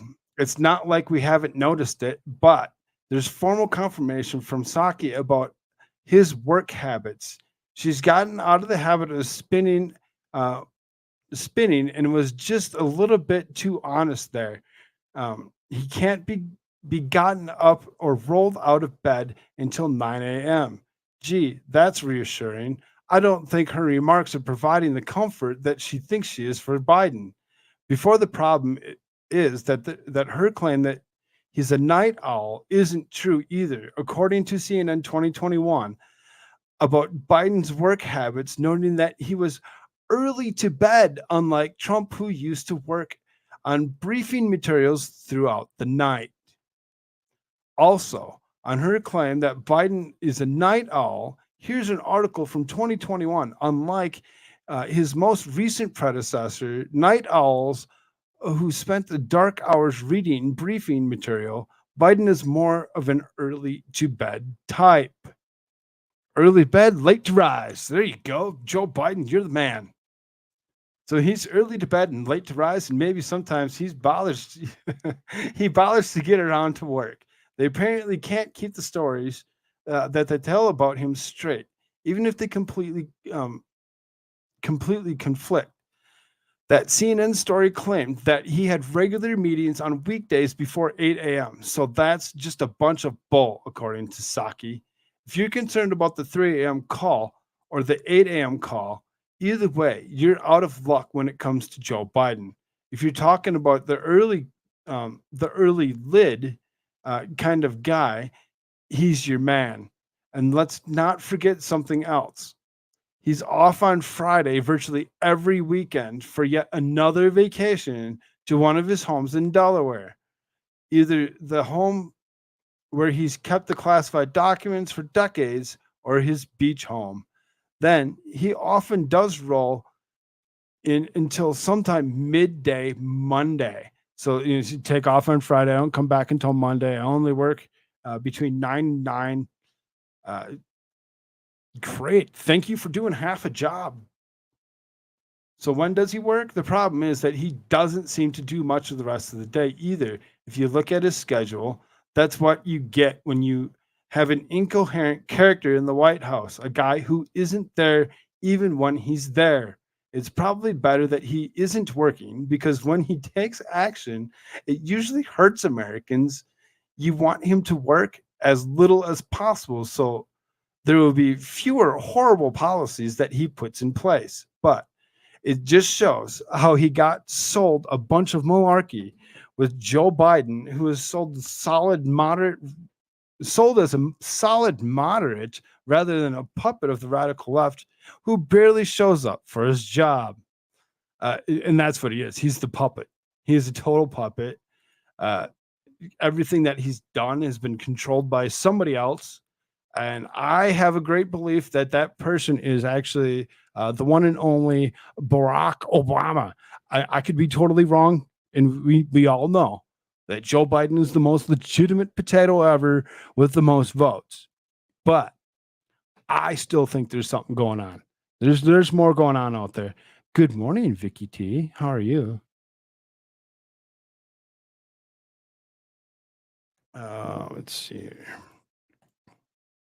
I don't think I have any more videos. House Republicans released first list of 37 Democrat targets for 2024. So, you know, they're aiming, they're getting ready for 2024. They're not going to sit still. The red wave that you actually potentially didn't see, you know, the red wave that hit that blue wall and shattered it in some pieces or whatever, it just kind of leaked through. It's gonna do more. There's gonna be a lot more to come. There's going to be a lot more to come when it comes down to it, because these guys are not going to play nice. They're treated like crap for the last 4 years, and it's going to come back around to bite Democrats right in their freaking ass. The National Republican Congressional Committee on Monday released the first list of targeted seats in 2024 election cycle, consisting of 37 House Democrat lawmakers. In hopes of growing the slim majority in the House Representatives, the House Republican campaign arm released a list of 37 seats held by vulnerable House Democrats, which the committee believes would be good pickup opportunities for Republicans.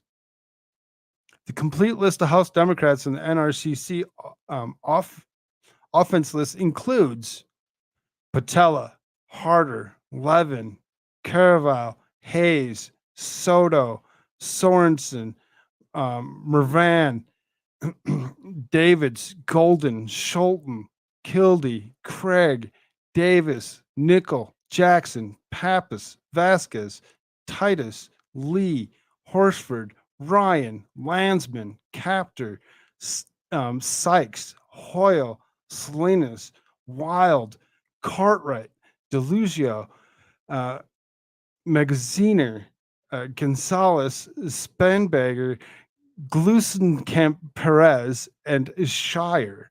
The list also includes open seats for Democrats running for Senate, Katie Porter and Alyssa Slotkin. You know, so there's an awful lot of House seats that are going to be up for election come 2024. Everybody better be paying attention when 2024 comes. There's going to be a lot of people to pay attention to. So California, Harder and Levin, as well as Katie Porter, Minnesota's Craig. That's a big one. That would be fun to actually see that get replaced. There's quite a few in there. There's Scholten from Michigan, Kildee's from Michigan.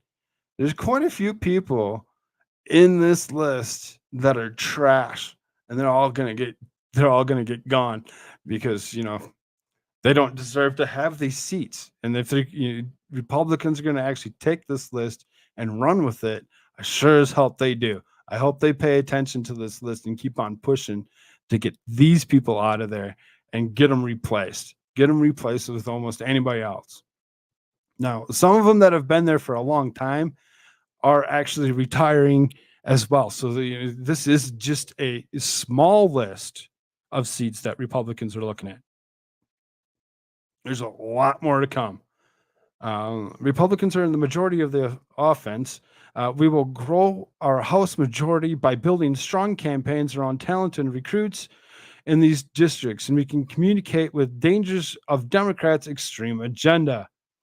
These House Democrats should be shaking in their boots, says Richard Hudson, Republican out of North Carolina. Says during the last cycle, Republicans won enough seats by beating Democrats, and many of them, to win back the majority of the House. However, the NRCC's list comes after its Democrat counterpart and Democratic Congressional Committee Campaign Committee announced its first list of 29 members being put in the frontline program last week. So everybody's, gearing up. They're all getting ready. Democrats are putting their people up front. Republicans have put their eyes on everything or whatever. They're watching. They're paying attention. Let's hope that they actually continue to follow through with this, and we can actually get this nailed down to where it needs to be. The frontline program ultimately means that they are vulnerable members who will be up for re-election in competitive seats. Many of the Democrats in the DCC's list are those who won re-election, such as Lee, Horsford, Schreier, Hayes, Davids, Wild, and Craig. However, they're also in the NRCC's new list. So, taking names and hopefully, creating lists to remove people might be a good thing, and we could actually see some interesting comeuppance in the next year or two. 2024 is going to be fun. It's going to be great. I'm excited for it. I can't wait for it, for more and more to actually come. So where are we at here? Almost 2 hours. We're doing pretty good. So he got, so you've seen Warren actually go after Harris, right? So then Harris won't speak to Warren after insulting 24 jab. So I mean, this one should have been before the last one. It was kind of out of place, but not a big deal. Vice President Kamala Harris reportedly refuses to return Senator Elizabeth Warren's phone calls after the Massachusetts Democrat didn't endorse Harris for President Joe Biden's vice president in 2024. Warren has called Harris twice to apologize for her comments, according to CNN, but the vice president has not returned her calls. The Massachusetts senator seemed to stop short of endorsing Harris for Biden's running mate in 2024 during a Boston Public Radio interview in January. The radio host asked Warren if Harris should be Biden's running mate and if he runs in re-election 2024. She comes back with, I really want to defer to what makes Biden comfortable in this team. I've known Kamala for a long time. I like Kamala. I know her back when she was an attorney general, and I'm still teaching. And she worked at the house. This is the one that we listened to. We worked through a house crisis together, so we go way back. But they have to be a team. And my sense is they are. I don't mean that by suggesting. I think there are any problems. I think they are. So I don't see them as a team. I really don't. I think the team needs to be removed, eviscerated, and no longer be a thing. Okay,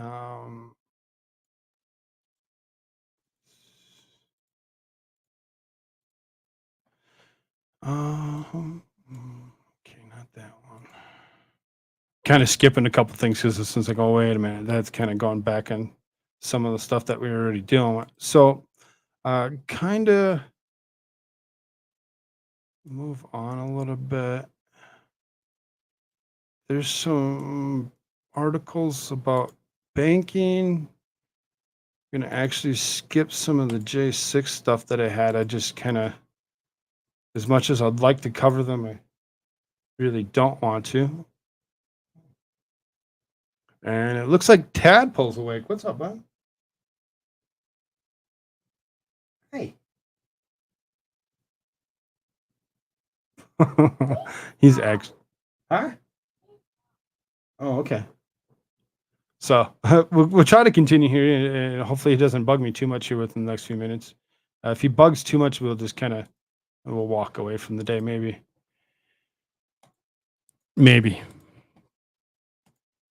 So, Silicon Valley Bank. So there's a couple of things that actually come out of today.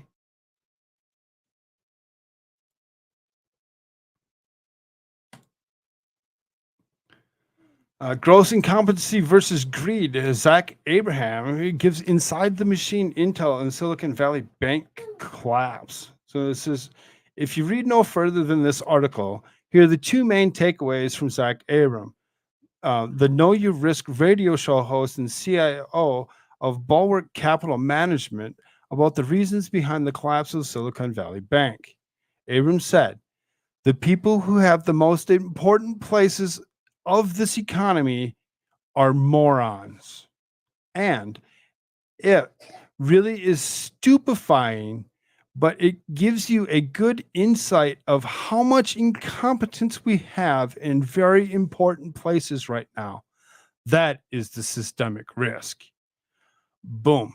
Many of us know this, but to hear a person who lives and watches the financial market, as well as sits on the board of the managed capital and risks, say it is insightful, not to mention refreshing. Abraham's fellow radio host, Todd Herman, always seemingly illuminates the tensions and pitfalls of the intermarriage of pop culture, politics, and uh, resultant societal decay. Harmon interviewed Abram about the collapse of Silicon Valley Bank and its subsequent auction by federal regulators. As Red State reported, this regional institution collapsed under its own weight, producing shockwaves and fear of bank runs throughout the financial industry and the markets. Abram chose not to throw Silicon Valley Bank completely under the bus and to separate the current bad dream of his crisis from the complete nightmare. Silicon Valley Bank did not. Huh? You want some tunes? Okay, you can give me a few minutes, okay? Silicon Valley Bank did a lot of good work on the VCs. I hear them getting kind of thrown under the bus right now, but the job they did in banking in the companies they did it with.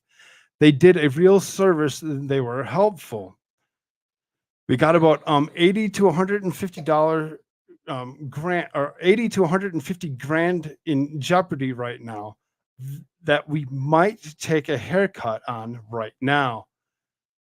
Here it comes again. Bank run. This is absolutely nothing like 08 or 09. How does Silicon Valley Bank mess differ? Absolutely no risk management.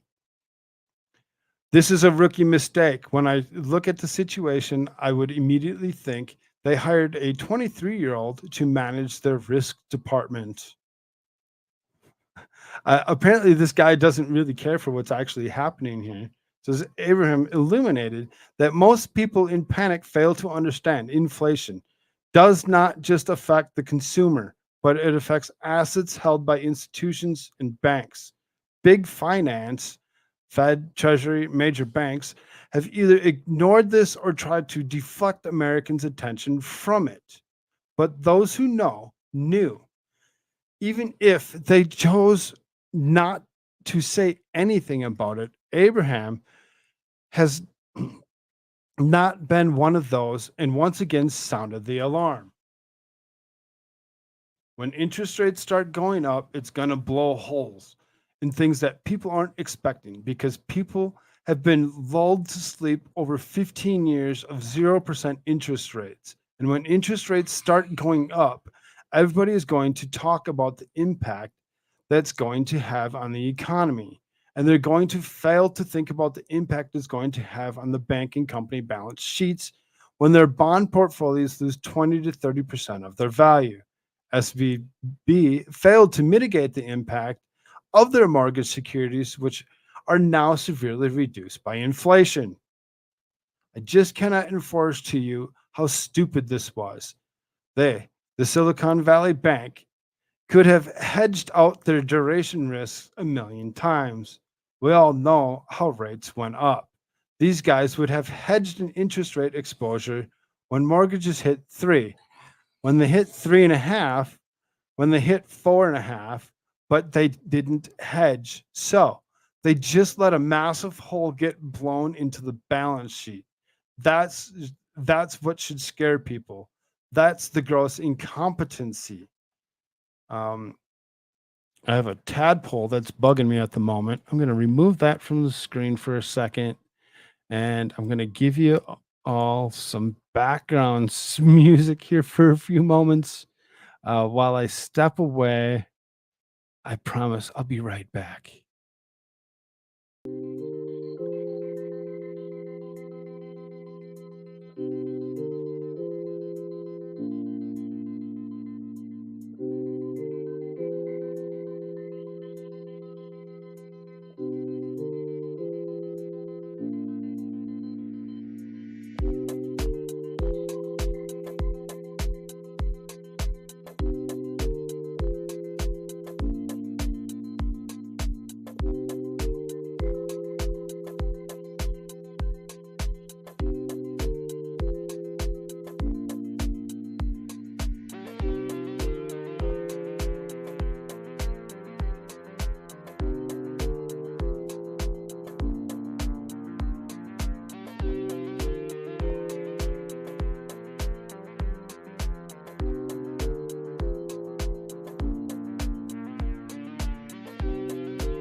right.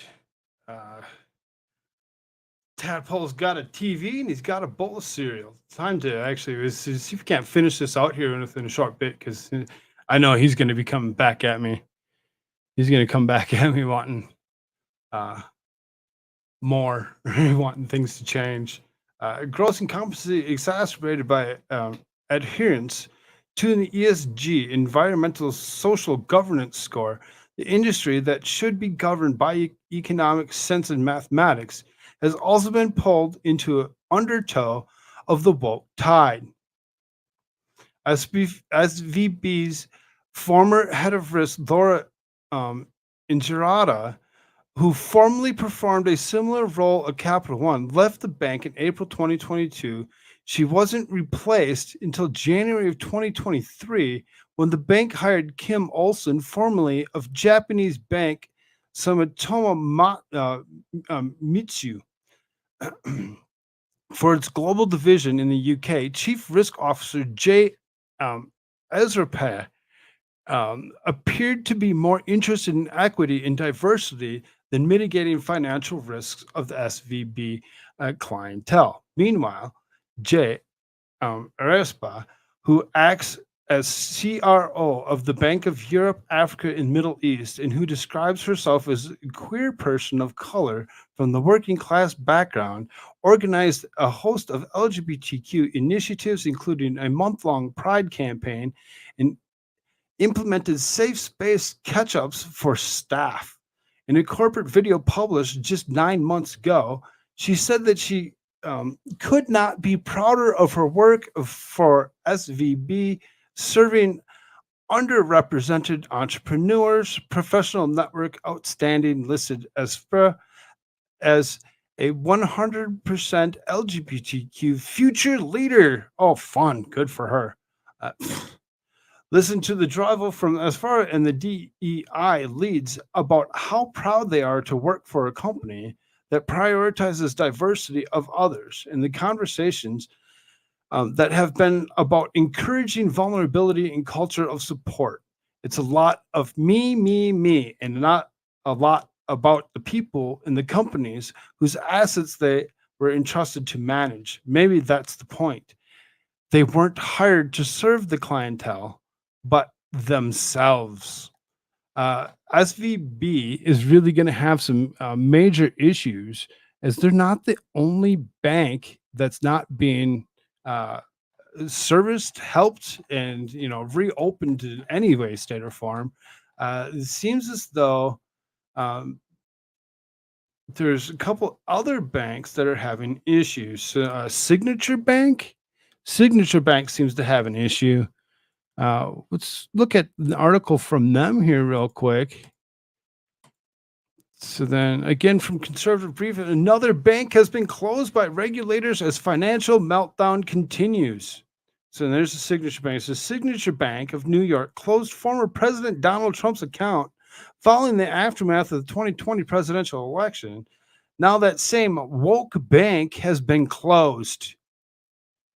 Regulators seized Signature Bank of New York on Sunday, the second failure of a regional bank in about 48 hours. Today, we are taking decisive actions to protect the U.S. economy by strengthening public confidence in our banking system. This step will ensure that the U.S. banking system continues to perform its vital role of protecting deposits and providing access to credit to households and businesses in a manner that promotes strong and sustainable economic growth. After receiving a recommendation from the board of FDIC, the Federal Reserve, in consulting with the president, Secretary Yellen approved actions enabling the FDIC to complete its resolution of Silicon Valley Bank, Santa Clara, California, in a manner that fully protects all depositors. Depositors will have access to all of their money starting Monday, March 13th, yesterday. No losses associated with the resolution of Silicon Valley Bank will be borne by the taxpayer. The U.S. Department of Treasury, Federal Reserve, and FDIC said in a joint statement. We're also announcing a similar systemic risk expectation of Signature Bank, New York, New York, which is closed today by its state charting authority. All depositors of this institution will be made whole as the resolution of Silicon Valley Bank. No losses will be borne by the taxpayer. Shareholders and the certain unsecured debt holders will not be protected. Senior management has also been removed. Any losses to the deposit insurance fund to support uninsured depositors will be recovered by a special assessment on the banks as required by law. So then what's this here? So this is Signature Bank has been closed. All depositors of Silicon Valley Bank and Signature Bank are fully protected. Shareholders and certain unsecured debt holders will not be protected. New Fed 13.3 facility announced within $25 billion from ESF of backstop bank deposits. Following statements released by Secretary of Treasury Janet Yellen, Federal Reserve Chair Jerome Powell, FDIC Chairman Martin Gruenberg. Today, we are taking decisive action to protect the U.S. economy and strengthen public confidence in our banking system. This step will ensure that the U.S. banking system continues to perform its vital roles in protecting deposits and providing access to credit to households and businesses in a manner that promotes strong and sustainable economic growth. After receiving a recommendation from the boards at FDIC and Federal Reserve and consulting with the President, Secretary Yellen approved actions enabling the FDIC to complete its resolution of Silicon Valley Bank, Santa Clara, California, in a manner that fully protects all depositors. Depositors will have access to all their money starting Monday, March 13th. No losses associated with the resolution of Silicon Valley Bank will be borne by the taxpayer. We are also announcing a similar systemic risk exception for the Signature Bank, New York, New York, which is closed today by the state's charting authority. All depositors of this institution will be made whole as with the resolution of Silicon Valley Bank. No losses will be borne by the taxpayer. Liars, don't lie to me. Shareholders and certain unsecured debt holders will not be protected. Senior management has also been removed. Any losses of deposits, insurance funds, and support uninsured depositors will be recovered by financial assets of the bank as required by law. Finally, the Federal Reserve Board on Sunday announced that it will be available additional funding to eligible depository institutions to help assure banks have the ability to meet the needs of their depositors. Interesting enough, this was the same bank that went woke and cut ties with Trump nearly 2 years ago. Isn't that something? It's the same bank. The same bank that went ahead and went woke. Oh, they went woke and went broke. Go fucking figure. In January 12th, 2021, the bank told the New York Post that it began the process of closing Trump's 2 personal accounts and will not do business in the future with any members of Congress who voted to disregard any electoral stuff. Signature Bank shared a statement on its website slamming Trump, saying, "We have never before committed to any political matter and hope to never do so again." The statement continued, "We witnessed the President of the United States encouraging the rioters and refraining from the calling for the National Guard to protect the Congress in its performance of duty. At this point in time, we ensure the peaceful transition of power. We believe the appropriate action would be for the resignation of the President of the United States, which is the best interest of our nation and the American people." Of course, they left that kind of statement. Of course, they left that statement. Because they're against anything that is Donald Trump. They're against anything that's actually good. So, Bill Ackman, a billionaire hedge fund manager, warned of an impending economic collapse that could occur when banks open on Monday morning after the collapse of Silicon Valley Bank. Ackman, a Pershing Square Capital management, urgently called on President Joe Biden and his administration to intervene and protect all of the bank's depositors. He cautioned that failure to act could have a ripple effect on other smaller banks in the industry. I would almost think that there was still some kind of a ripple effect that it's not just these two banks that are having issues. She's saying, Koolfrogg, love your Trump impressions. Oh, okay, cool, thanks. According to the Daily Mail, Ackman is worried that customers may quickly withdraw money from their accounts due to the concerns about the banking system's instability. As such, he implored that the federal government to take action and correct a mistake that could soon become irreversible by Monday morning to avoid potential catastrophe. Ackman's urgent call came as the heels of the video message from SVB Financial Group CEO Greg Becker acknowledging the incredibly difficult 48 hours leading up to the bank's collapse on Friday. In a lengthy statement released on Twitter, Ackman laid out what he believes are all the potential ramifications of inaction on the part of the government should Biden decide not to step in. What he did step in. He did step in to actually try doing something. Did he do enough? I don't think he did. I really don't. Because you look at these two banks and they're gone. They're done. They're no longer, they're finished. And when it comes down to what they were actually doing, what these banks were tied to, because they, removed ties to certain things. Koolfrogg, did you watch Viva Fry? If you're doing a stream after he's doing a stream on Hunter Biden, I did not. I really don't watch Viva Fried so much. I don't get a chance to. I did catch the clip of him sitting with Kyle Rittenhouse or whatever and saying that there's 51 states. Found that kind of interesting. Chinese tech startups panic over money trapped in SVB crisis. So then California's imploding Silicon Valley Bank had a number of foreign depositors, including tech startups in China. Chinese firms rushed over the weekend to reassure the customers, investors that their exposure of the SVB collapse is minimal and that they have enough cash on hand to weather any loss of access to the SVB funds. SVB attracted Chinese customers through a joint venture called SPD Silicon Valley Bank. The SPD in the name stands for Shanghai Podong Development. Oh, really? Really, you don't say.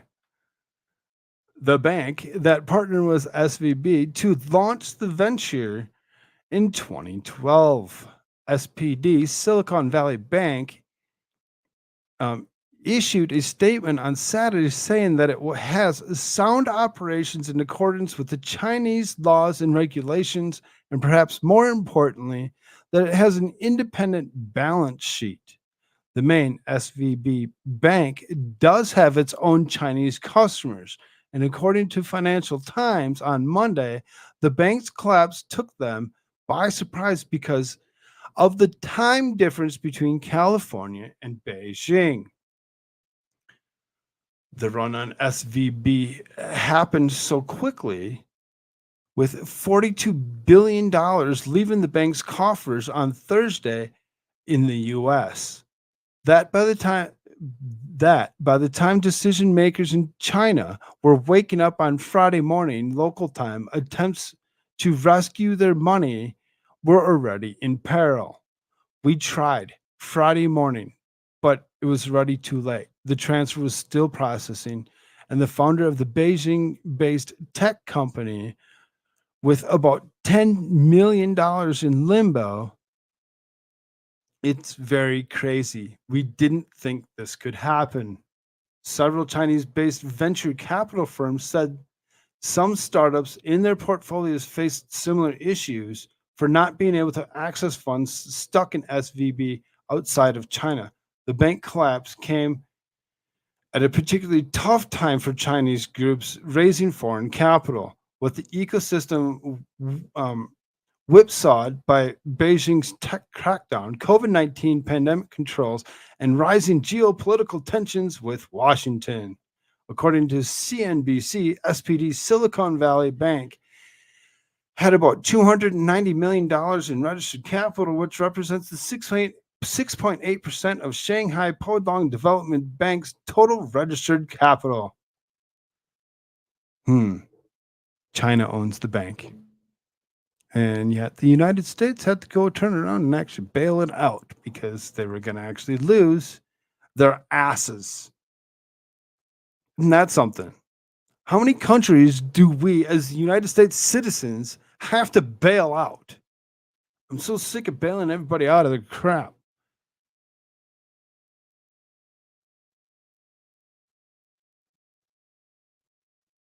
Yeah, I see my numbers dropping here as I'm hitting this third hour. We'll be done here within the next half, probably. Chinese business owners told CNBC on Monday that SVB was popular to startups because opening an account was very easy and it gave investors easy tools for monitoring how new companies spent their funds. This happened. SVB became a bridge between U.S. investors and Chinese companies, especially fast-moving biotech startups. Mainstream traditional banks such as Standard Chartered, HSBC, Citi have strict compliance, and it takes a long time to start a bank account with them. It can take up to 3 to 6 months, explained a tech company founder who said he once had tens of millions of US dollars in SVB and still had more than 250,000 in automatic insurance limit as of last week when the bank was frozen by regulators. That's a lot of money. That's a lot of money when you actually think about it. It's like tens of millions of dollars, and they're unable to actually get to it because the insurance only says 250,000. Where's this money going? Mainstream traditional banks such as Stafford Chartered, I already read that one. Chinese biotech company Beijing said on Monday about 3.9% of its cash was locked up in SVB, adding up to about $175 million. The news caused Beijing's stock to slide 1.3% in the Hong Kong index. TechCrunch reported full-blown panic in the Chinese startup industry as companies scrambled to get away from SVB, while Reuters reported Chinese venture funds were scrambling for alternatives, possibly including Chinese mega banks that are rushing to fill the gap. China's state-run Global Times said the jitters was subsiding on Sunday, provided the U.S. government manages to avoid the systemic liquidity crisis. According to the Global Times, the lesson of investors worldwide is to stay away from American banks. But yet, this isn't American bank, is it? This isn't an American bank that they're actually worried about. This is nothing. It seems to me like a Chinese-run bank that's here on American soil. More or less, the problem with SVB also exists at another American bank. And needless to say, the SVB collapse in just 48 hours still caused customers to have concerns about their own deposits at other small and medium-sized banks. That is to say, if U.S. regulators failed to properly handle the SVB fallout to curb the ripple effect, market panic will spread and more bank runs will take place. Therefore, the severity and consequences of the SVB collapse actually hinges on whether U.S. regulators can handle the crisis properly. Many are likened to SVB collapse of the Lehman Brothers crisis in 2008. However, Lehman Brothers collapsed due to a debt crisis, while SVB imploded due to a liquidity crunch. The fact that SVB's failure came just days after it was listed in Forbes magazine annual ranking of the best banks in America is actually a more worrying sign about the U.S. economy. So within a week, it goes from being listed as Forbes magazine annual ranking of best banks to imploding on liquidity and shutting down. What? It seems necessary to advise Chinese companies investors to watch out for potential risks when it comes to putting money in U.S. financial institutions and assets. I mean, it's not. I mean, you look back and we pay attention to where this bank actually started from, and it's Chinese customers and it's Chinese investments, and they're sitting there trying to call it an American bank that's gone under because of what? The whole thing is ridiculous, and it's scary. It's scary to actually think that this can actually affect us. This can affect just about anybody. Though they say it won't, I really don't believe them when they say that. I really don't. When they say that the banks don't affect the people of the United States, and it's just those ones that that are unable to claim anything because of being investors or whatever and not being insured. It's like, well, wait a minute here. What it's really kind of confusing. Seen a meme where they hung a Spirit Halloween banner over SVB. I bet. That's funny.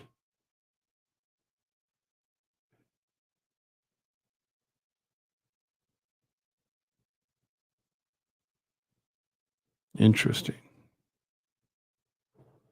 So, I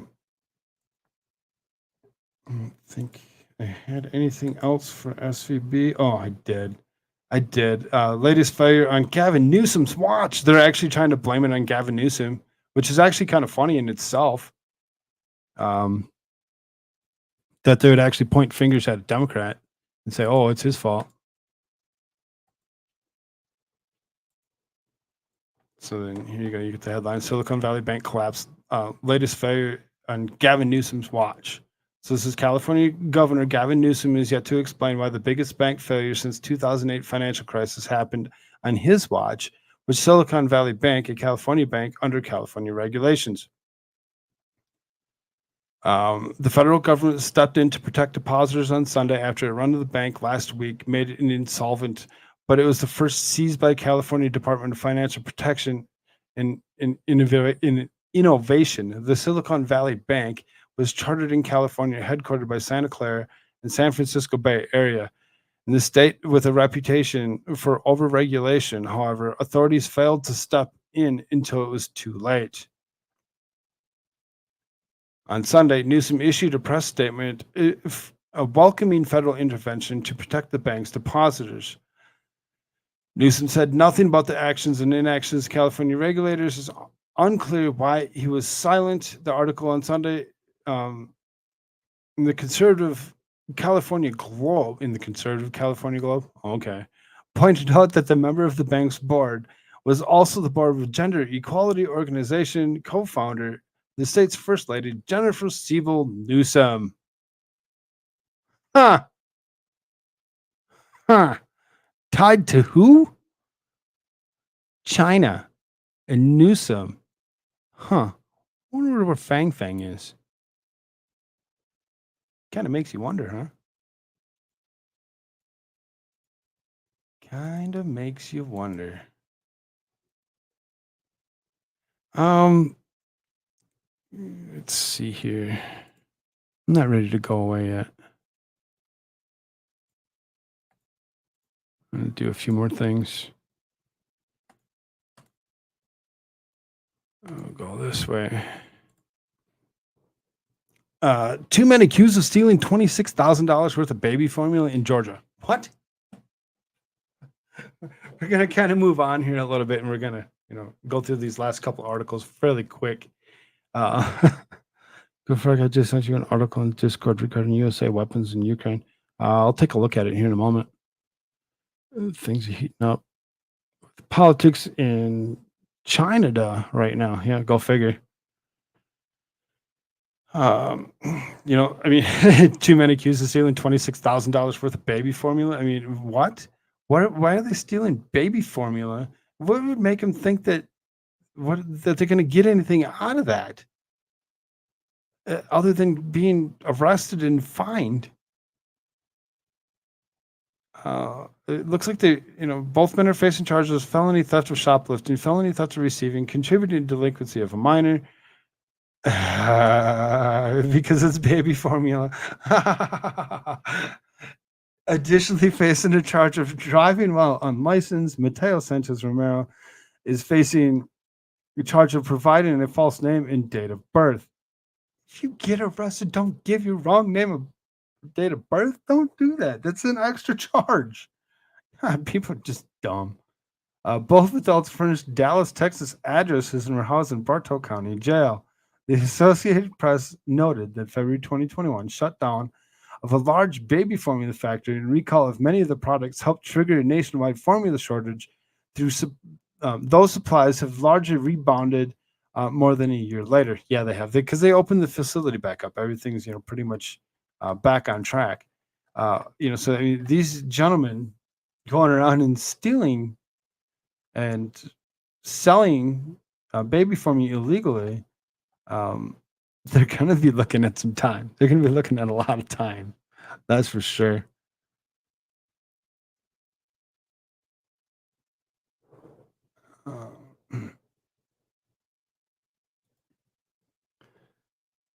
Is this switching for me? No, it's not.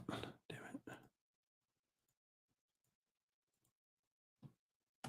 it. Put it up on screen the wrong way. There you go. Microsoft spent hundreds of millions to an open AI supercomputer. So, they're really seriously, open AI really is a thing. Chat GPT is a thing. Microsoft seems to actually have some large involvement with them. New computers are all really going to be AI. I see you, D. What? That's funny. Seriously, OpenAI is really going to be a thing. We're really going to have to start paying attention to exactly everything that's happening, because there's going to be a lot of false narratives that are going to be flying around through OpenAI. I really think that OpenAI is going to be not as intelligent as we would like it to be, and it's going to be used in mass. It's not going to be good. I really don't see it being good. I know there's a lot of people that are just like, oh no, AI is great, AI is awesome, AI is this, AI is that. Good, but Microsoft's going through and they're actually buying stuff. Yeah, that's right. There's the last few articles that are here or whatever. So you can see pronoun police, students win legal battle with Montana State U over free speech. Montana State University students have won their legal battle against the school, successfully getting the university to lift a no contact order imposed on her after she refused to comply with the sorority's insistence on preferred pronouns. Good. Make it well known that this is a thing, that she won against the insistence of idiocy to go off of a pronoun. Pronouns are dumb. This dumbest damn thing I ever freaking heard. And good, she wins. That should open up some doors for a lot of other people to be able to actually go back and fight against this type of idiocy of forcing people to do something. If you want to do it, I'm not going to tell you don't do it, but I'm going to sure as hell going to be like, oh, really? I'm not going to call you by a they, them. I'm not going to call you a Apache attack helicopter either. Just not going to do it. What will I do? I'll just ignore you. Why? Because I have no interest whatsoever in anybody's pronouns. This lady went in her case against a college that's actually trying to force people to do so. Good. The college needs to freaking learn. They found out now. Lady wins. So then you got some other stuff here. So it's transgender activists are outraged at Jordan Peterson's tweet against penile inversion of vaginoplasty operations, pure hatred and bigotry. This guy, Jordan Peterson, has been around for a while. I actually like this guy. I think he's very interesting. He's got lots of interesting thoughts. I'm glad that there's a guy like this that is well known, that can actually go out there and actually do what he's doing and give the information that's necessary. Now, I know there's a lot of people that'd be like, I don't like this guy. He's Jordan Peterson. It's fine. You don't have to like him, but for him to actually stand up against some of this is great, because not that I'm against it in all, but when it comes to children, anybody under the age of 18 or even 21 really needs to not do a lot of things that they're trying to force on these kids these days. So it says transgender activists and supporters are triggered after Jordan Peterson launched an online invective against vaginoplasty surgery for children. Peterson was responding to videos posted on social media showing a doctor from Boston Children's Hospital explaining the penile inversion vaginoplasty procedure for biologically male people. And the procedure, the surgical team is creating an outer and inner vagina, explained Dr. Oren Gainer. The reason is called penile inversion vaginoplasty is because we use the penile skin and the scrotal skin in order to reconstruct the vagina. But in doing so, we break it down to all the components and we use some of the tissue to reconstruct things the way they're supposed to be for that patient.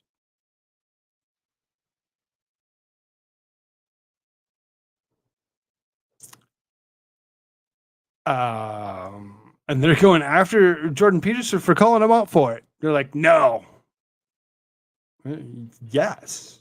Stop it. It's so disgusting. So then here's his comment. And it's not a vagina. It's a hole with another man to F, and that's that. And that's he's like, no, you can try, it's like, I can take my hand and I can make it look something similar to it. It still doesn't make it that, does it? It's still just my hand. Removing something and creating something out of nothing doesn't make it something. Again, I agree with Jordan Peterson on this particular issue. But, again, he was attacked. He was attacked for his thoughts, his pure hatred and bigotry. At this point, Jordan is pure hatred and bigotry, walking around in a trench coat pretending to be an intellectual. Oh, this sad, little pathetic man who needs to denigrate women to boost his fragile ego, responded a woman identified as a professor and feminist. He's claiming to be talking about the defense of the body and the children. The post is not age restricted.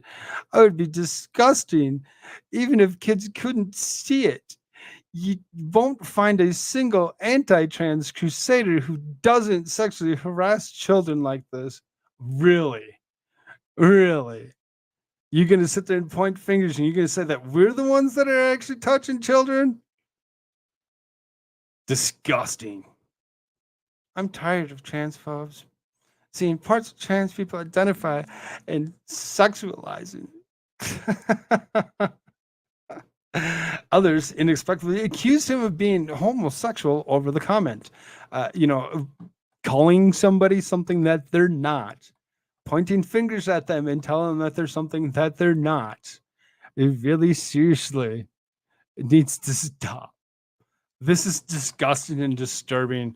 And I'm glad that there's somebody like Jordan Peterson that can actually get to a larger audience to explain to them what they are doing isn't actual science. Removing something and saying, okay, now you're this, or, whatever, giving them something else and say, okay, you're no longer a girl, you're a boy. It's not true. It's just simply not. There's nothing that you can do about that. Not true. So then, the Pope comes up, and Pope Francis calling gender ideology extremely dangerous. So it's like, oh, wait a minute here. Right. The Pope changed his mind? The Pope changed his mind on some of the stuff now. He's just like, oh, wait a minute here. We need to actually stop what we're doing. We need to back up. Pope Francis says the idea of gender ideology is extremely dangerous because it blurs the differences between men and women. I mean, it's not really that blurry. You can really seriously tell the difference. You can usually see who's who. You can usually tell even after things have been done. And look at Dylan Mulvaney trying to say that, they're saying that he's go not. Just not. You're not. You're dude. Sorry, dude. There's no clear definition of gender ideology, but it essentially argues the difference between men and women are social and cultural constructs, not biological and natural differences. Wrong. They are, and that's he's like, I'm sick of this wokeness. Let's go back to the way it actually is supposed to be, in actual biology, true science, and actually show you the difference between a man and a woman. And what influenced American policy?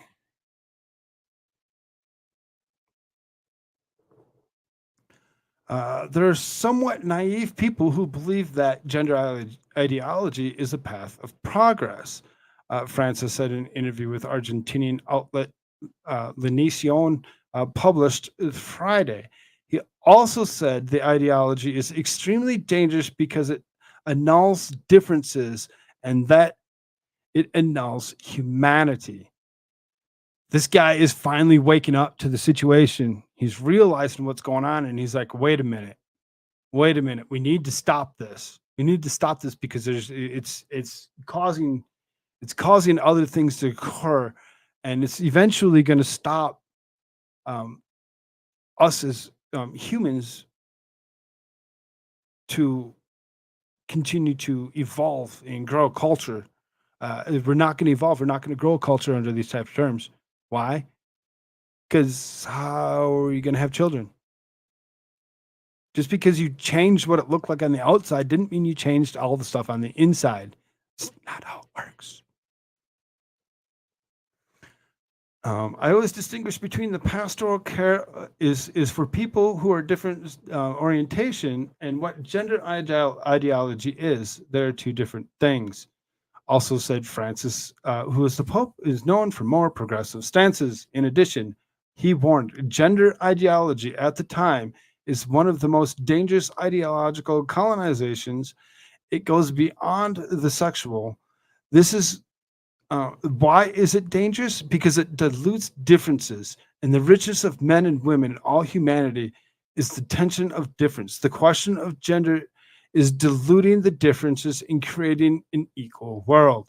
And that's what they want. That's what these people actually want. They want it to actually be more of a quote unquote equal world that it's not going to be. I'm sorry, you can try all you want, but it's not going to work. Why? Because people are always going to be people. You're not going to convince everybody to go along with your idiocies so that you can be something that you're not. Quit trying to be something you're not. Be you. Just be you. That's all you need to be. You don't need to be something else. You don't need to try pushing something else on somebody. Continue to be yourself. People will love you for being you. And that's all you need to do. Let's kind of kick it up here a little bit. There's a few articles that says South Carolina bill would label abortion homicide. Oh, making participants eligible for death penalty. So, go remove illegally remove your children and be removed yourself. It's the way it sounds to me.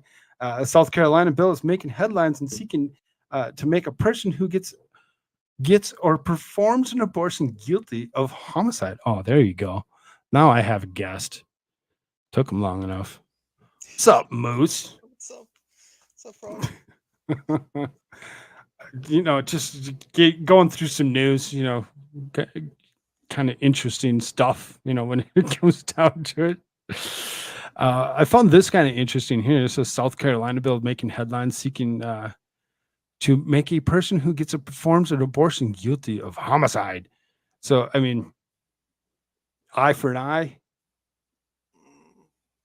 That's like the main issue with most people, right? Like when is it a kid? unless you're like heavy on the Christian, like at conception life starts, right? Right. There's always a controversy on what makes a person a person. When is it actually a child? Me being grown up Catholic, being Christian that I am, I really do believe that you should have some rights to do some, depending on the person, the woman, and her bodily issues, as well as any harm that could come, could possibly warrant some necessity. I think this bill pretty much is going to cover the mass amount of people that think it's okay just to go mess around and remove their whatever they want to call them, their mistakes that they plan A, swallow last weekend. Thanks, D. What?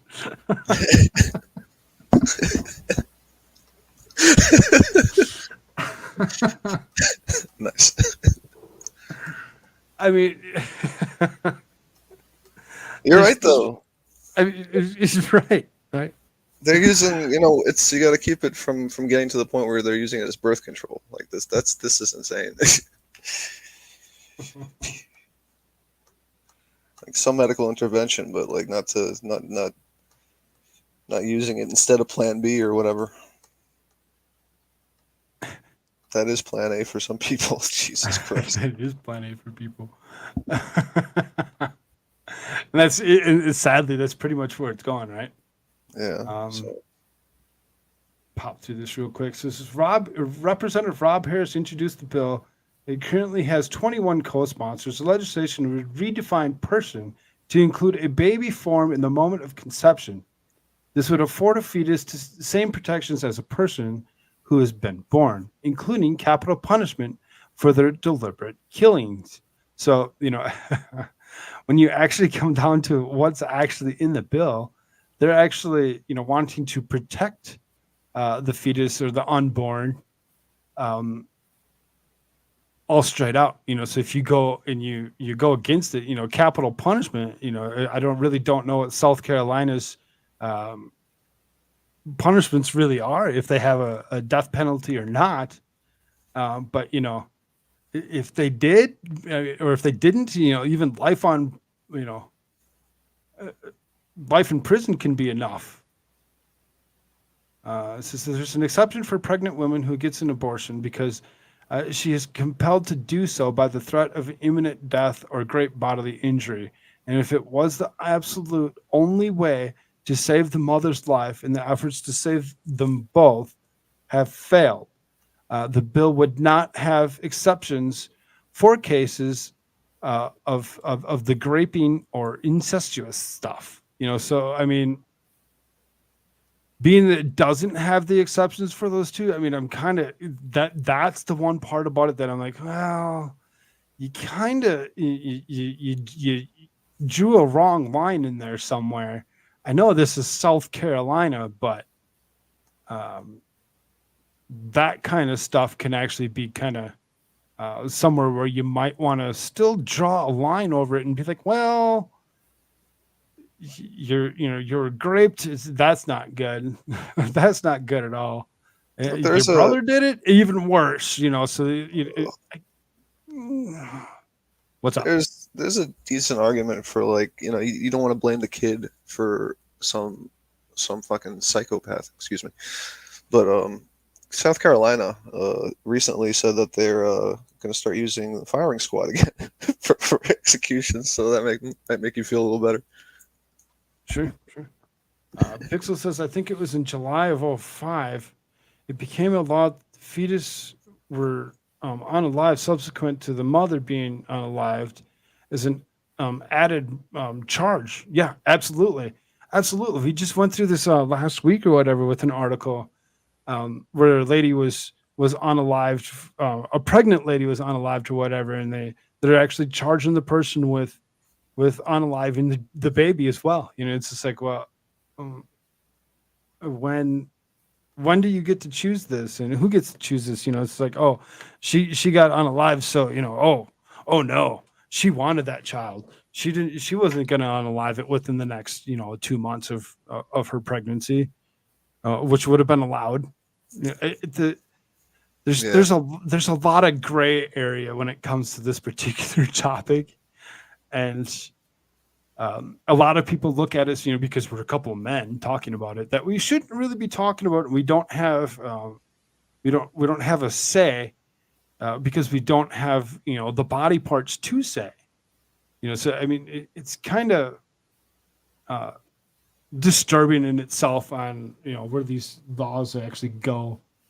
Because it's more than just the rights of women. It's the right of life, and when life begins. Anybody can talk on that. I really like the Gateway Pundit. They always put these words in there that just kind of. The proposed legislation had been under fire from Rhino Rep Nancy Mace, who was taking a break from her seemingly singular focus of legalizing marijuana to complain about the bill. Way to go, South Carolina. Let's do that. Legalize that shit. Let's go.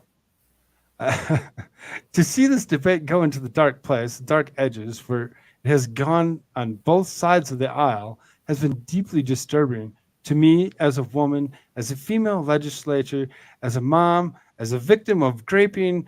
I was raped as a teenager at the age of 16. This debate ought to be a bipartisan debate where we balance the rights of women and the right to life. But we aren't having that conversation here in DC. We aren't having that conversation at home. We aren't having that conversation with fellow state lawmakers.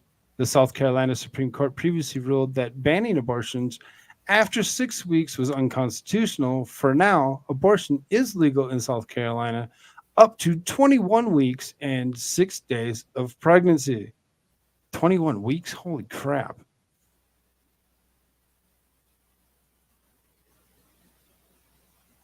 That's kind of late in term when you actually think about it. Oh yeah. That's too long. That's too long through. I mean, and I get it. I'm against a couple of these things that they're showing exception for. I really am. That's just disturbing and gross in itself. But pushing and allowing this that late in the game, that's too far. It's too far. There's no way that should be something that we should even be think of. Russian jet colliding with the U.S. Reaper drone over the Black Sea. Yeah, I got distracted by that. See, and that's the thing about doing news during the day or during the morning or whatever, is you're doing stuff or whatever, and you're like, wait a minute, what happened? Yeah, live update. Susie's or Suzanne has been actually sending me articles in my Discord for some other things. We'll flip over to those here in a moment. We've finished this here. So insulin's going to go up 75% in the U.S. Like it isn't already high enough or whatever. Yeah. So then Ridiculous price right now. Right. Trump had actually reduced that. He had it down. He had actually given everybody a really good deal. I actually had a couple friends that actually use insulin. And when Trump came into play, they were excited. They're like, yes, price went down. It doesn't cost me so much to save my own life when I, from something that I can't stop from actually occurring, because it wasn't something that they gave themselves. It's something that they're born with, so it's like, which I get it, you eat too much sugar, you can actually give it to yourself. But sadly enough, like 2024 prices are going to go up. Prices are going to go up. There's not going to be anything near what Trump had lowered them to. Nothing near to what Biden says that he tried to lower them to. they're going to go up by 75%. That's huge, and that's going to be very disturbing for a lot of people. You're going to see there's going to be an awful lot of people that need insulin going to be struggling to just buy insulin. Yeah, I see signs on the side of the road that say buying diabetic test strips, buying diabetic supplies, like literally on the side of the road, like nailed into telephone poles. It's like a black market starting up for that stuff. Long-acting insulin will be reduced by 65% per vial and $161.77 per pen. The company said Novelin will see a similar price reduction at $48.20 per vial to $91.09 per pen. So, I mean, they're saying that there's going to increase, but they're trying to, write it off as that there's going to be some reductions in there as well. Saying, yeah, I don't know. I really don't know about all that. I don't believe you. I'll give you like a 15% discount while the price is actually going up 75%. It's that marketing strategy. Right, marketing strategies. All right. So then insulin, we'll be paying attention to insulin here for the next, several months or whatever, going up into the new year to actually see what actually occurs with the pricing of this, because they're saying January. So if prices go up in January, we'll probably most likely talk about this kind of stuff again.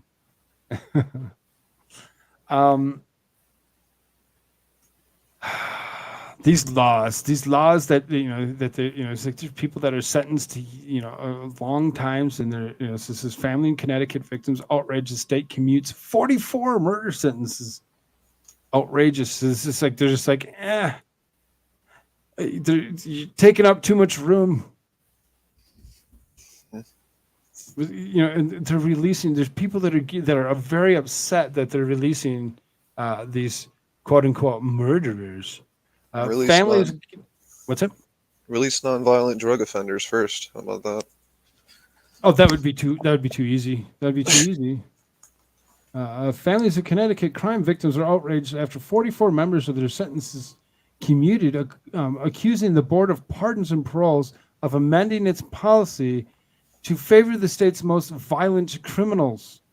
Critics of the commutation surge have argued the spike in sentence reduction re-victimizes families who choose to accept plea bargains in order to avoid the emotional and mental toll of a lengthy trial.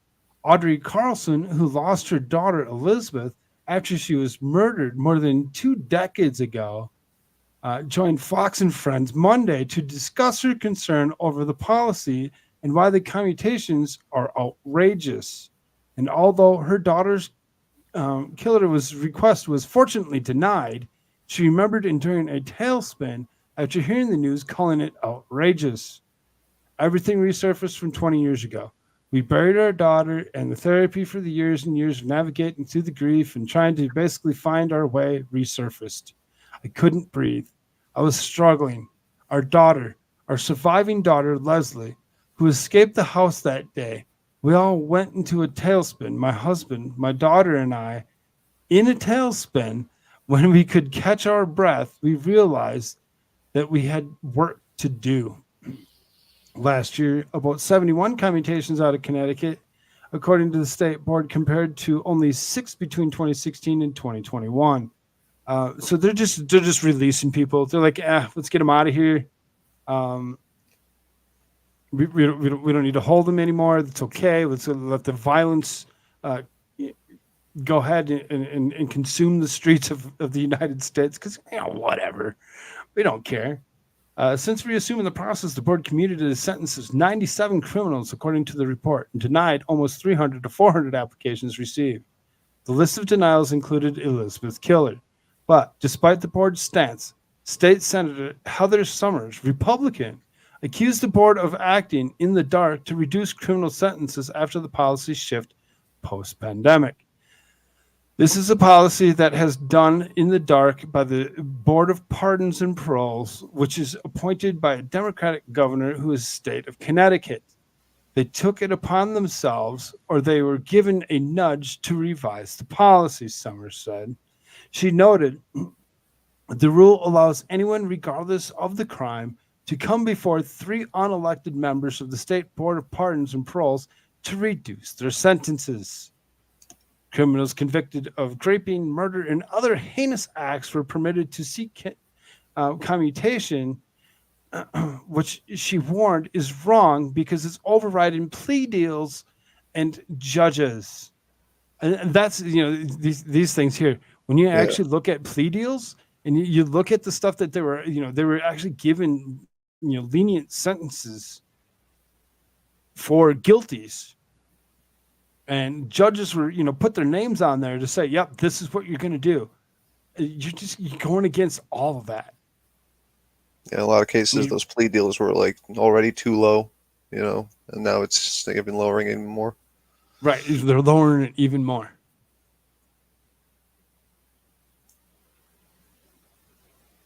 This is so stupid. T3C in chat there, she says 420. Hey, Shelly. I'm way ahead of you.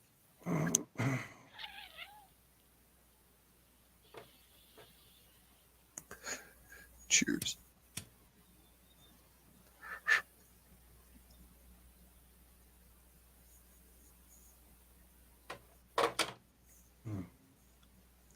Let's see here.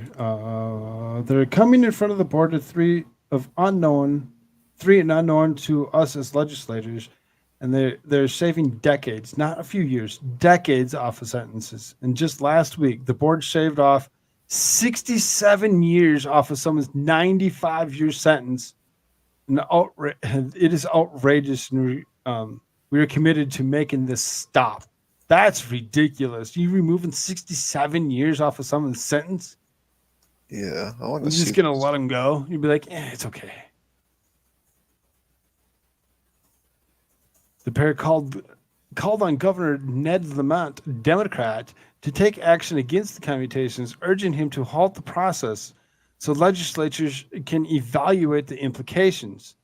Lamont issued a statement on the concern amid growing calls of overhaul the policy.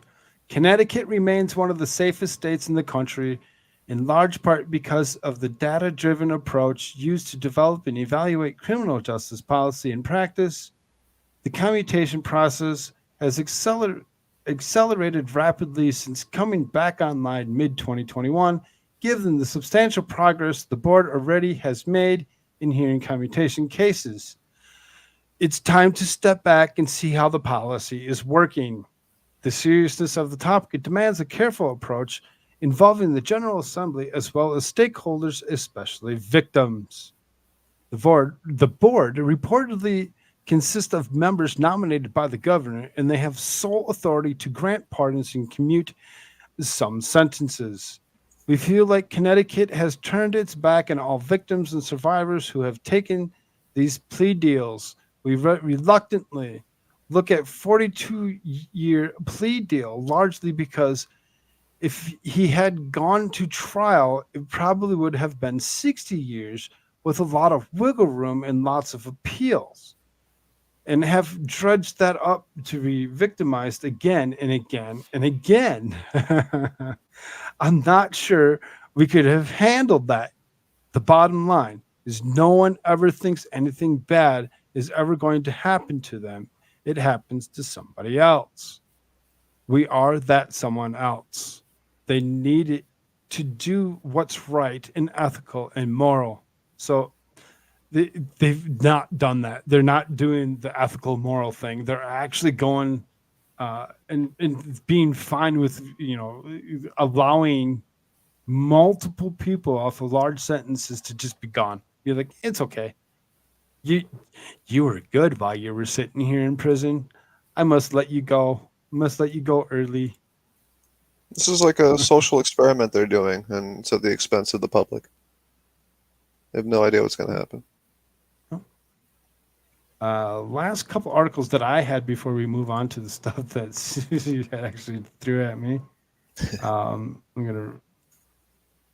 These ones are like small. These are the things that I'd normally throw at the end of the thing or whatever, just to kind of lighten the mood a little bit, just to get away from the politics and let's get the hell out of here. It says man sues Buffalo Wild Wings, claims boneless wings are basically glorified chicken nuggets. These saucy nugs.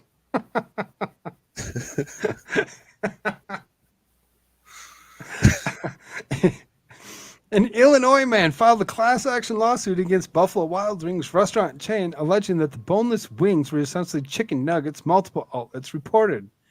This clear-cut case of false advertising should not be permitted, as consumers should be able to rely on plain meaning of the product's name and receive what they are promised. This Ahmed Halim says his wings sold at Buffalo Wild Wings were actually slices of chicken breast, deep fried like wings. The outlet also reported. So who cares? You cut up a piece of chicken, deep fry it, eat that shit. It's good. It's probably better meat anyway. What's this guy complaining about? Right, exactly. He's like, oh, I wanted some dark meat.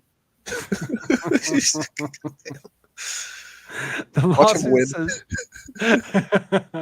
lawsuit says Halim suffered financial injury after he bought some high-priced wings before knowing what they were made of, later regretting his decision. He contends that if consumers knew what the wings really made of, chicken breast meat, they might forgo buying them at all, or at least be only willing to pay much less for a better cut. Oh, okay. He notes in his lawsuit that other restaurants selling boneless chicken take pains to avoid marketing the product as wings. Well, it's Buffalo Wild Wings. What the? Of course, they're going to call it that. It's like a slang term. Right? False and deceptive business practices are among the claims in which Halim is suing. Buffalo Wild Wings offers wings in two varieties on its menu. The first variety, called traditional or bone-in variety, and the second, the boneless variety, which Halim contends is not made from meat from the wing, rather made from the meat of the chicken breast. Both varieties are hand-spun in her favorite sauces, dry seasoning. The menu posted by TMZ shows the cost of 6 traditional wings is $11.29, and the cost of the boneless wings at $9.79. The pack of 20 chicken nuggets at McDonald's regular spicy averages about $5 in some locations, according to fast food menu prices. At Wendy's, customers pay a bit more. They pay $5.99 for 10. The Burger King, hungry patrons can get 10 chicken nuggets, a drink, and a small fry for the same $5.99. So, I mean, you can get trash for $5. You can get even worse trash for $5.99. Or you can go to Burger King where it's probably not meat for another $5.99. Does this guy realize that like those fast food places, it's just like chicken meal, formed chicken gelatin, kind of like fried? Right. Pink slurry. Mm-hmm. Yeah. The price of real chicken wings skyrocketed during the pandemic. By August 2022, prices of chicken wings had dropped back to pre-pandemic levels, the United States Department of Agriculture said in an Outlook report at the time. The prices of real chicken wings dropped back down due to the part of the increase in supply. According to Today, restaurants that switched to boneless wings during the shortage stuck with it rather than returning to the bone-in variety. That, in turn, caused the supply of the bone-in variety to balloon and the price to decrease. So, I mean, the guy's trying to sue him for calling it something that it's not. They won't actually give us what he's actually trying to sue him about, other than the fact that he's just feeling, I need to do something about their chicken breasts that are cut up into pieces and marketed as boneless wings. I got a hot take for you. This is all just a marketing campaign. This guy is secretly working with Buffalo Wild Wings. You think so? Yeah, if you look how he words it, he's like deliciously like tossed in like 17 different spices. Like, it sounds like a commercial. Simply It's a order out psyop. of chaos. Racist. This guy needs real problems. He's anti-white meat. He's fucking boneless. He ain't gonna win one. He's labeled as original. Lies $20 or $10. Oh, okay. Pink sauce should have been his victim, right? Go after all these other ones. Go after the pink slurry shit. Yeah. T3 says, I prefer the bone in. Oh, you mean chicken? Never mind. I'll take the boneless chicken wings. That's part of the chicken. The booty.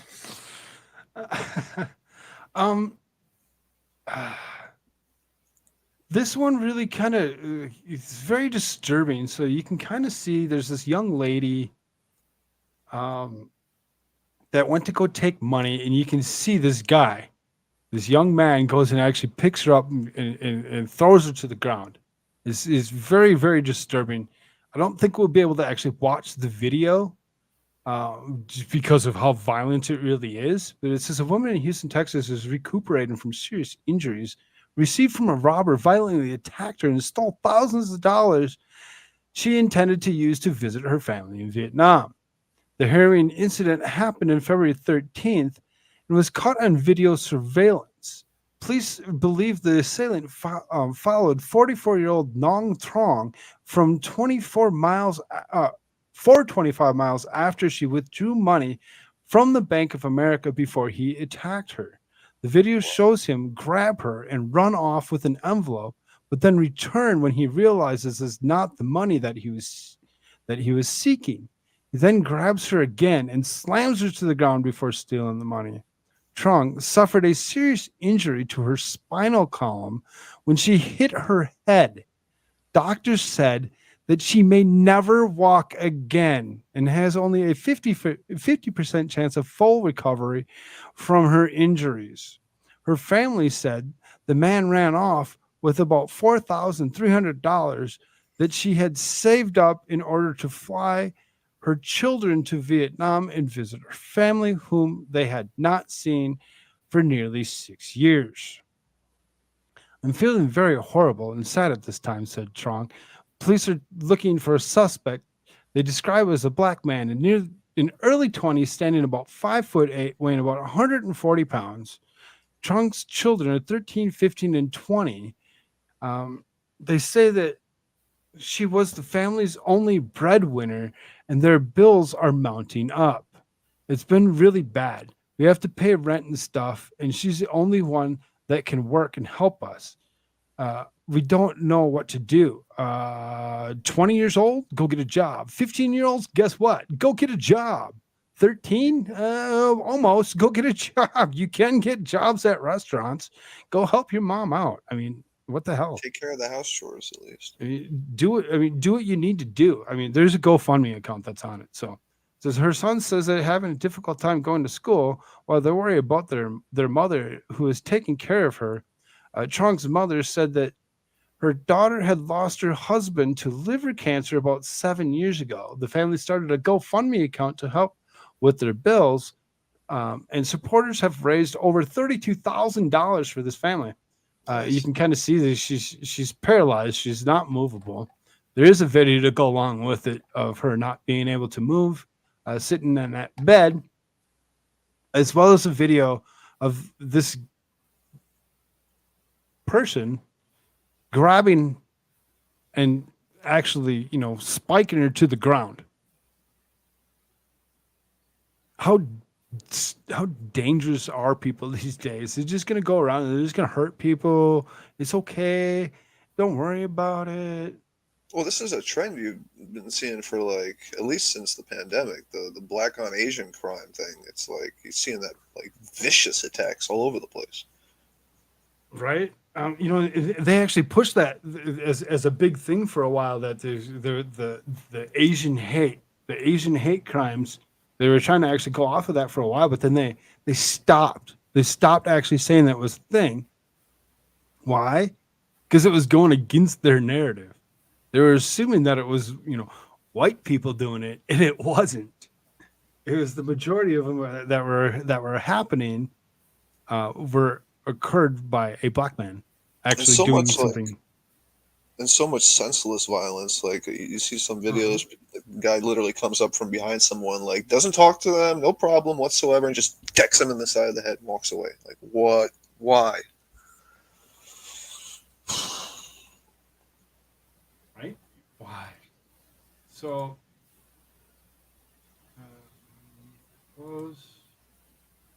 there's a bunch of bookmarks that I still have. All the stuff that I had going on tagged. Just trying to remove it all so I can empty that. My bookmark tab is like so full of bookmarks, it's ridiculous, and I forget to remove them from a day before. And it's just like, no, it gets bad. I make day folders, so I'll just put like a date with the folder, so I can go back to it. Let's go to delete the folder. I mean, I just keep them. Bookmarks don't take up that much space. I don't think. I don't like. No, they really don't, until you get too many of them. I'm not sure about that one. That was a video. Mr. Sunshine. Maybe we'll look at that. Oh, covering Canadian There's politics. a couple things that Suzanne had actually thrown at me in my Discord here today. We'll kind of see if we can't cover a couple things real quick before we go away. Hey, Sean. Hey, what's up, Shandy? How you doing, man? All right, let's. I got too many tabs. Hold on. Come on. Too many tabs, too many screens. Yeah, that stuff will slow you down. Some browsers, they have a tab sleep option. So, like, if you don't use a tab for a while, it's in the background. It'll put it like on sleep mode, so it's not taking any resources. Oh, these are all active because I had opened them all within the last, couple hours of starting. So, breaking, a Pentagon official tells Al Jazeera that a Russian fighter jet collided with a U.S. MQ-9 Reaper drone over the Black Sea. This is just a tweet.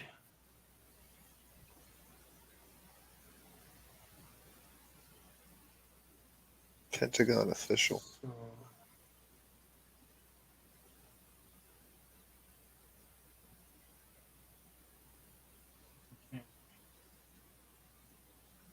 Can't find an actual article.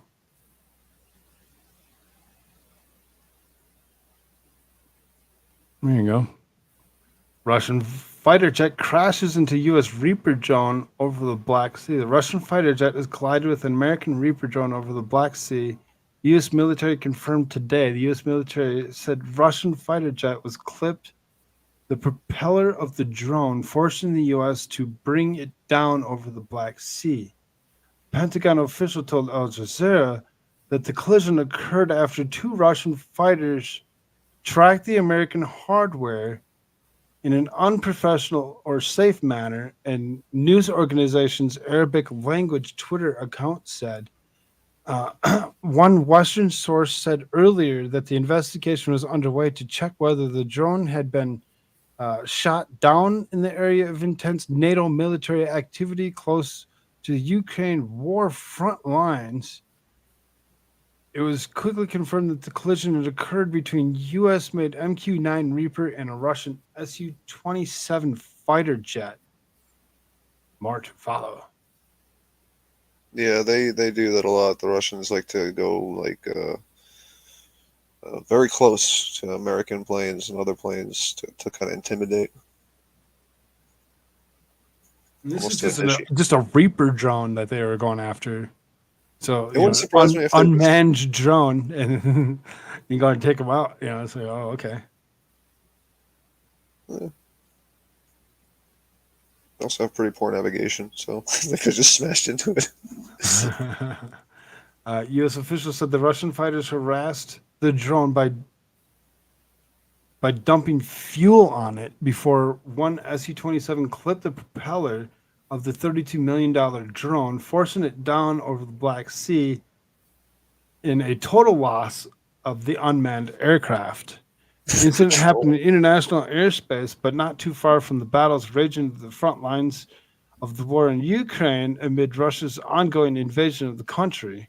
More MQ-9 aircraft was conducting routine operations in international airspace when it was intercepted and hit by a Russian aircraft, resulting in the crash to complete loss of the MQ-9, said U.S. Air Force General James Hecker, who oversees the U.S. Air Force in the region. Why is the Air Force in the region? Oh, okay.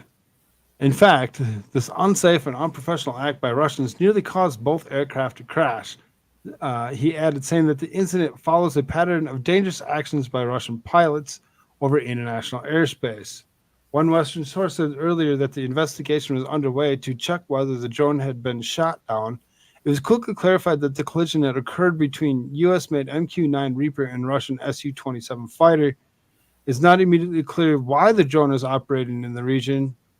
Quoting that the United States European Command Political's Pentagon reporter Laura Siegelman said that the Su-27s had dumped fuel and flew in front of the drone. This incident demonstrates a lack of competence.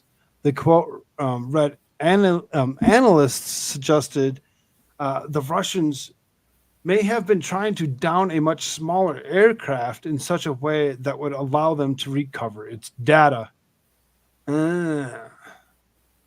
But you can see Ukraine, you can see Russia. They kind of gave it a border for whatever reason over there, and there's the Black Sea. Oh, that's tricky over there, right? That's down there. Yeah. So I mean, yeah, they're trolling us. They dumb. They took a piss on the drone.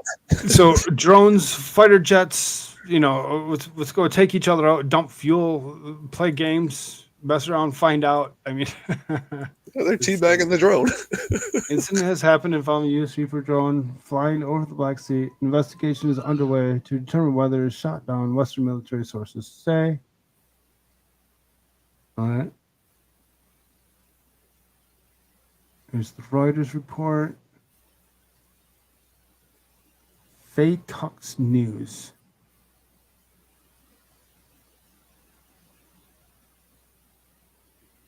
Follow everybody. So, suppose little watch party at the end here. Tension rises as Canada not invited to superpower AUKUS. This is about Canada. Kanakistan. Okay.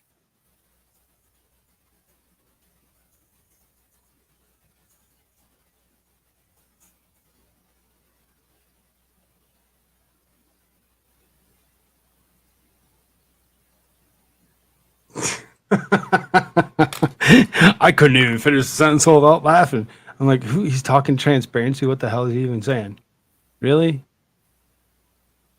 Because Canada's transparent? I don't see it.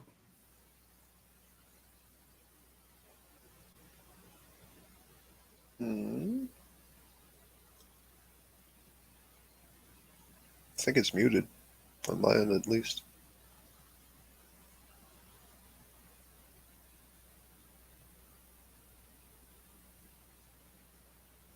Hey, Jimmy.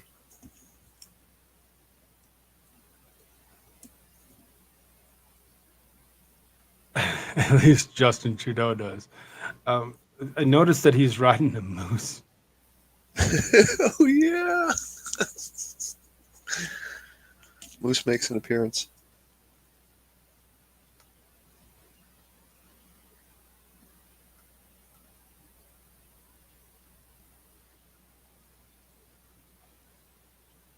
Yeah, Frog, you know we can't hear anything, right?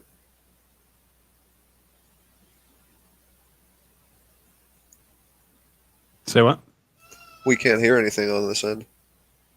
What do you mean? I can't. Chat can't. Oh, crap. Of course you can't. Oops. All right. By Joe Biden. There we go. Countries, or is he lacking transparency? Of course, this would be the first time that Prime Minister Justin Trudeau isn't transparent with. I couldn't even finish that sentence without laughing. Today we're talking about how Canada is on the sidelines as U.S., Britain, and Australia move ahead on new security deal. And it's important that you watch this full video because towards the end of it, we're going to watch a little clip from CNN, and they explain the importance of this meeting, which Trudeau is refused to say whether Canada has or was invited to join AUKUS. Not so surprising since Canada pretends to be a superpower, at least Justin Trudeau does. Britain's Prime Minister meets with U.S. President Joe Biden and Prime Minister of Australia at the naval base in San Diego, March 13th, so just yesterday. Experts were warning that as U.S., Britain, and Australia move ahead on an expanded military pact, Canada's omissions from the group suggest a larger problem with how this country is perceived by its friends. Joe Biden and the Prime Minister of the UK and the Australia PM were at a naval base in San Diego Monday to confirm the next steps on the trilateral agreement known as AUKUS after the three countries involved. So, as you can see, there's headlines everywhere about this. Biden to announce Australia nuclear submarine deal at AUKUS meeting. This is a super important meeting to be a part of. Super important meeting to be a part of. Where's Trudeau? He's nowhere.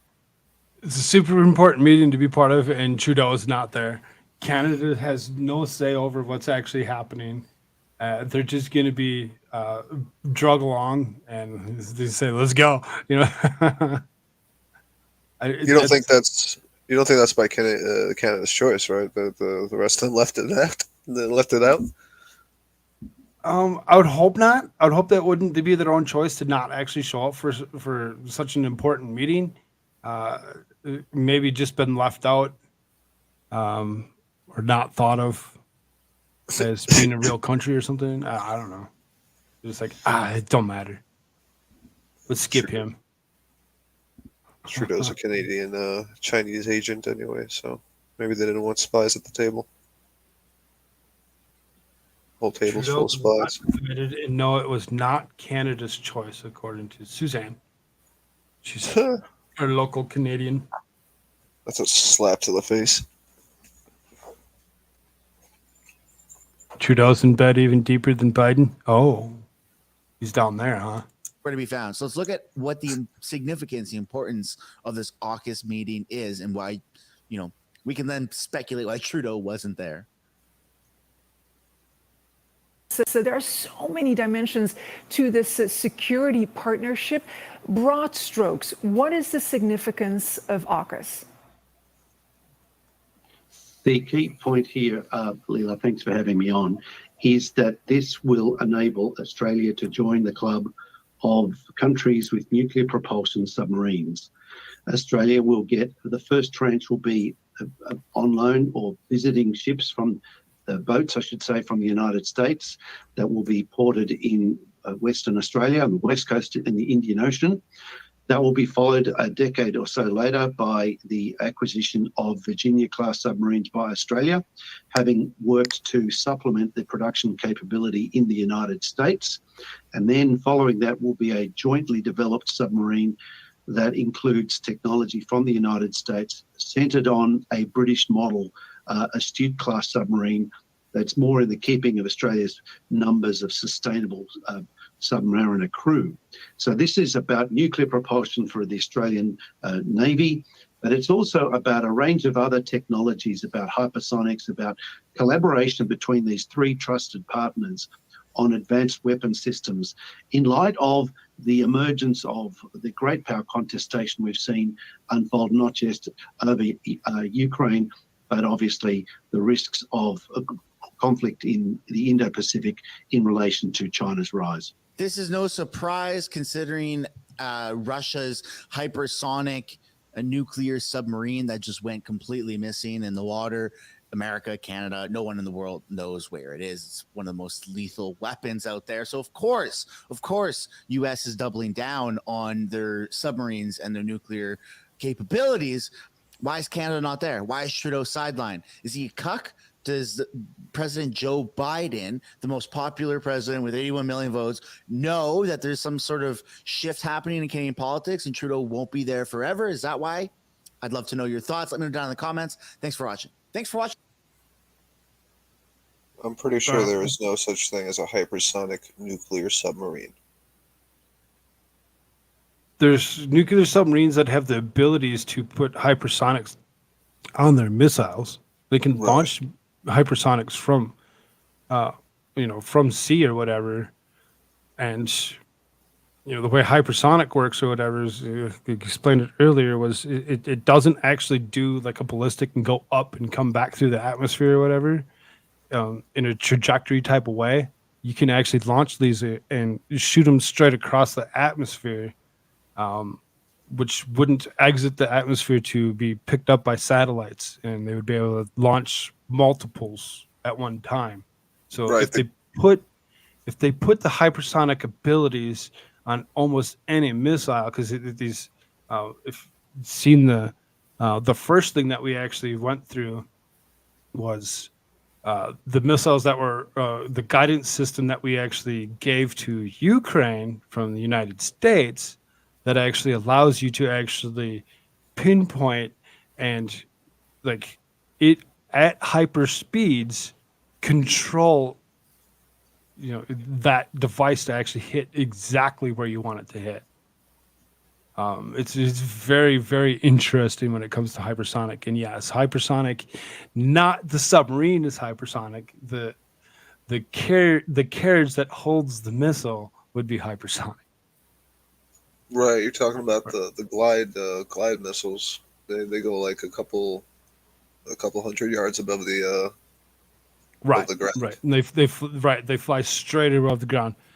See, and I just deleted all those tabs. I'd go back and I'd show you the one tab where it actually shows the one Ukrainian guy actually watching hypersonic come fly over the top of his head, because they said that Russia had just dumped multiple hypersonic missiles into Ukraine within the last day or two. I still haven't seen any like hypersonic missile video. I've seen cruise missiles, which also fly very close to the ground, but they have like a turbine on them. You can hear it flying, but you can actually see them fly. Pull up my history. And pull up. Also, the way I was explained to it is China and Russia, they classify their hypersonic glide vehicles differently than the U.S. does. And for some reason that makes them not technically hypersonic glide vehicles or glide missiles, but that could just be U.S. propaganda. Who knows at this point?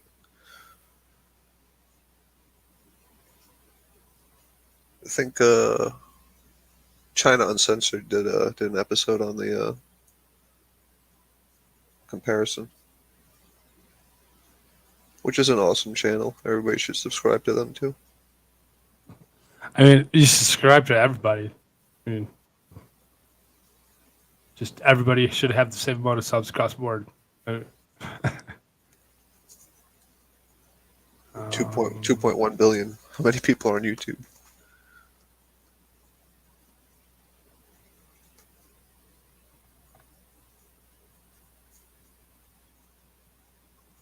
Oh, come on now. I'm just trying to find this actual. I'm going through my history, and it should have been. Okay, here it is. Nice. It's like it should have been sooner, but here's the article that I threw up there earlier. So 6 hypersonic missiles were used in the latest Russian attack. Ukraine confirms.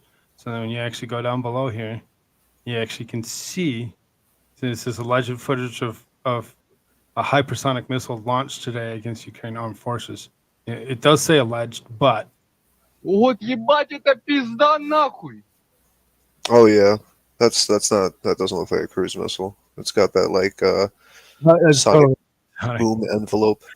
Right. So I mean, hypersonic really is something that they're actually trying to push. The United States was actually behind in technology when it came to hypersonic for the last probably decade or whatever. Only recently, since we've actually been in this war with Ukraine, as well as tensions in China and whatnot, have we really actually ramped up the construction and building of hypersonic for United States use.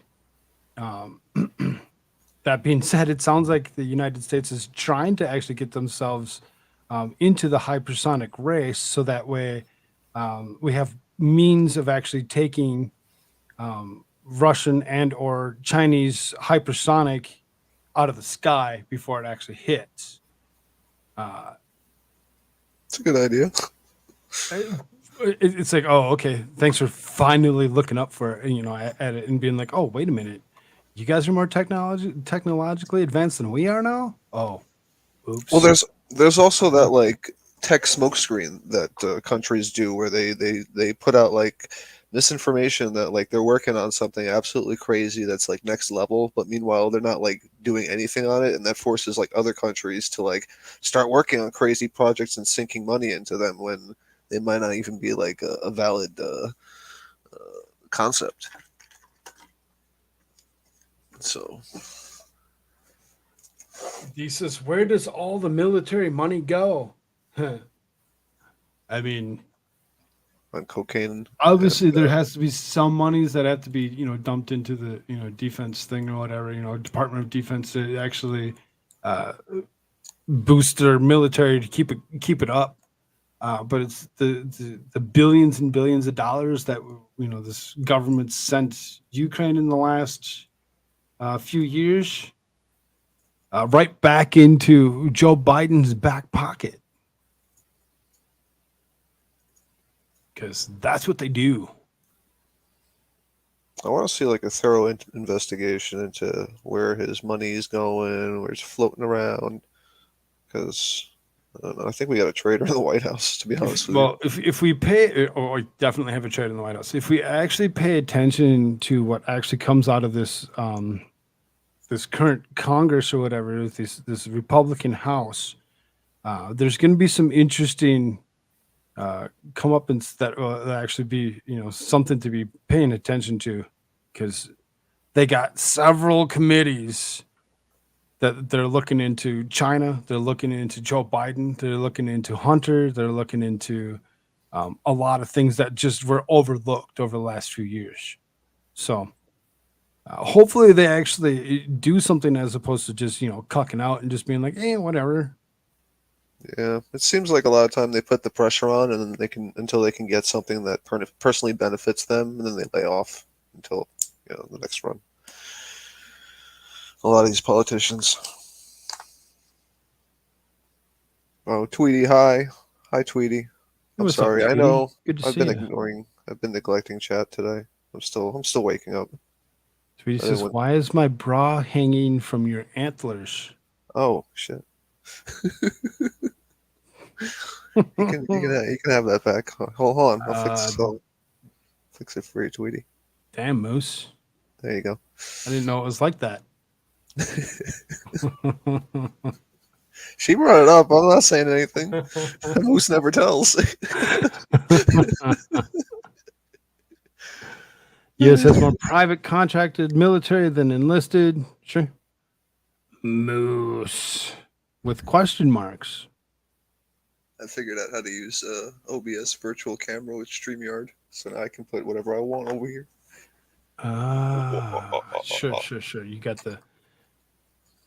You talked to Winning Reality. No. I've been using OBS for a while. Nice. I've tried to use OBS in the past. Just StreamYard's so much easier. It's a steep learning curve, but once you like get past the basics, the amount of like different stuff, detailed stuff you can do in it, it's Right. so much better than StreamYard. If you But go yeah, back and you look at some of the stuff that I produced over the last summer or whatever, that was under the name The Pickerel, which is still on this particular channel, you can actually see that there's several things that I actually did produce through OBS. So I've played with it. I've done my thing with it. When it comes down to live streaming, no, just no. I know we could get a lot more people because we could actually do an OBS setup, whatever, and do with Discord. do a Discord link, and everybody could jump in Discord, and you could have 25 people sitting on panel. Yeah. Good luck with that. It was right. Those of us that actually have been doing panels for the last how long? You watch us. We get past 6, we get up into that 10. You got half the room sitting there just saying 0 things while 2 people hold the conversation. So it's fun. It's great because we get a lot of different conversations, and so it's like we won't stop doing larger panels, but smaller panels are usually easier. I couldn't imagine trying to do 25. I sat in Discord the last few days. Yesterday wasn't so bad. The day before, there was like 16 to 18 people sitting in a room at a time. Half the room was muted, and we're all just kind of sitting there listening to what was actually happening, which is great. I love it. That's the busiest my Discord has ever been. It's very enjoyable. It's very enjoyable to see that people actually enjoy hanging out with us. Yeah, it's a good time. That being said, I think we're at about 3.5 hours. I think we're okay. I think we got enough in. Anybody that has any questions, anything that you'd like to ask of us before we do go away, we'll give you a few moments to do so. Try, news, politics, if you can. If you have any other questions, we'll try to answer them. Talking trash is good. How are you doing? We're doing good. Just kidding. That was from Sean. Is big panel on Discord lots of noise? Yes. Lots of noise. But again, if you had any questions, anybody has anything that they'd like to actually ask, anything that we can actually try answering for you before we do leave, go ahead and ask now. Others, we're going to take off here. Check that description line down below. Moose Maneuver is there. Go click on that. Go subscribe to them. Check them out. I did put a link for the Mr. Sunshine baby. He's down in there as well for the clip that we watched. Check him out. Subscribe to him. Whatever. Give him his, He did good coverage on the trucker. It looked like he had quite a few subs, and he might actually have some decent information. I'll probably check a little bit more as we go. Susan says, "Have a great day, Koolfrogg, Moose, and everyone." Yeah, absolutely. Thank you. You too, Suzanne. Darth, yes, I did sleep well in Discord. Thank you. Thanks for keeping me company. That being said, you might be able to find Moose in Discord sleeping. I'm awake now. If you ever see one person sitting by themselves, there might be a good chance they're sleeping. Pray for Moose also, because our priestess head dictator here in New York just declared a state of emergency, where if you're driving around for illegitimate reasons, you can get fined or whatever. If you're driving around for they're going to ask you what's your reason for driving around. Well, I was just going for a ride. Oh, ticket. No, you have to have like an emergency or something like that. Then it's a state of emergency because of the snow we got in New York, which is like the amount of snow. Sure. Yeah, this is communism. Anyway, pray for Moose. Thank you. Pray for all those that are stuck in New York in some snow. Let's hope that they all can get out of there.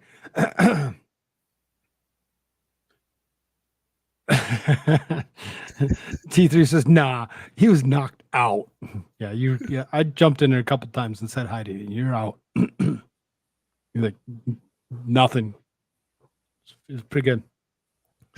All right, y'all. Thank you so much. Don't forget to subscribe. Subscribe here, subscribe there.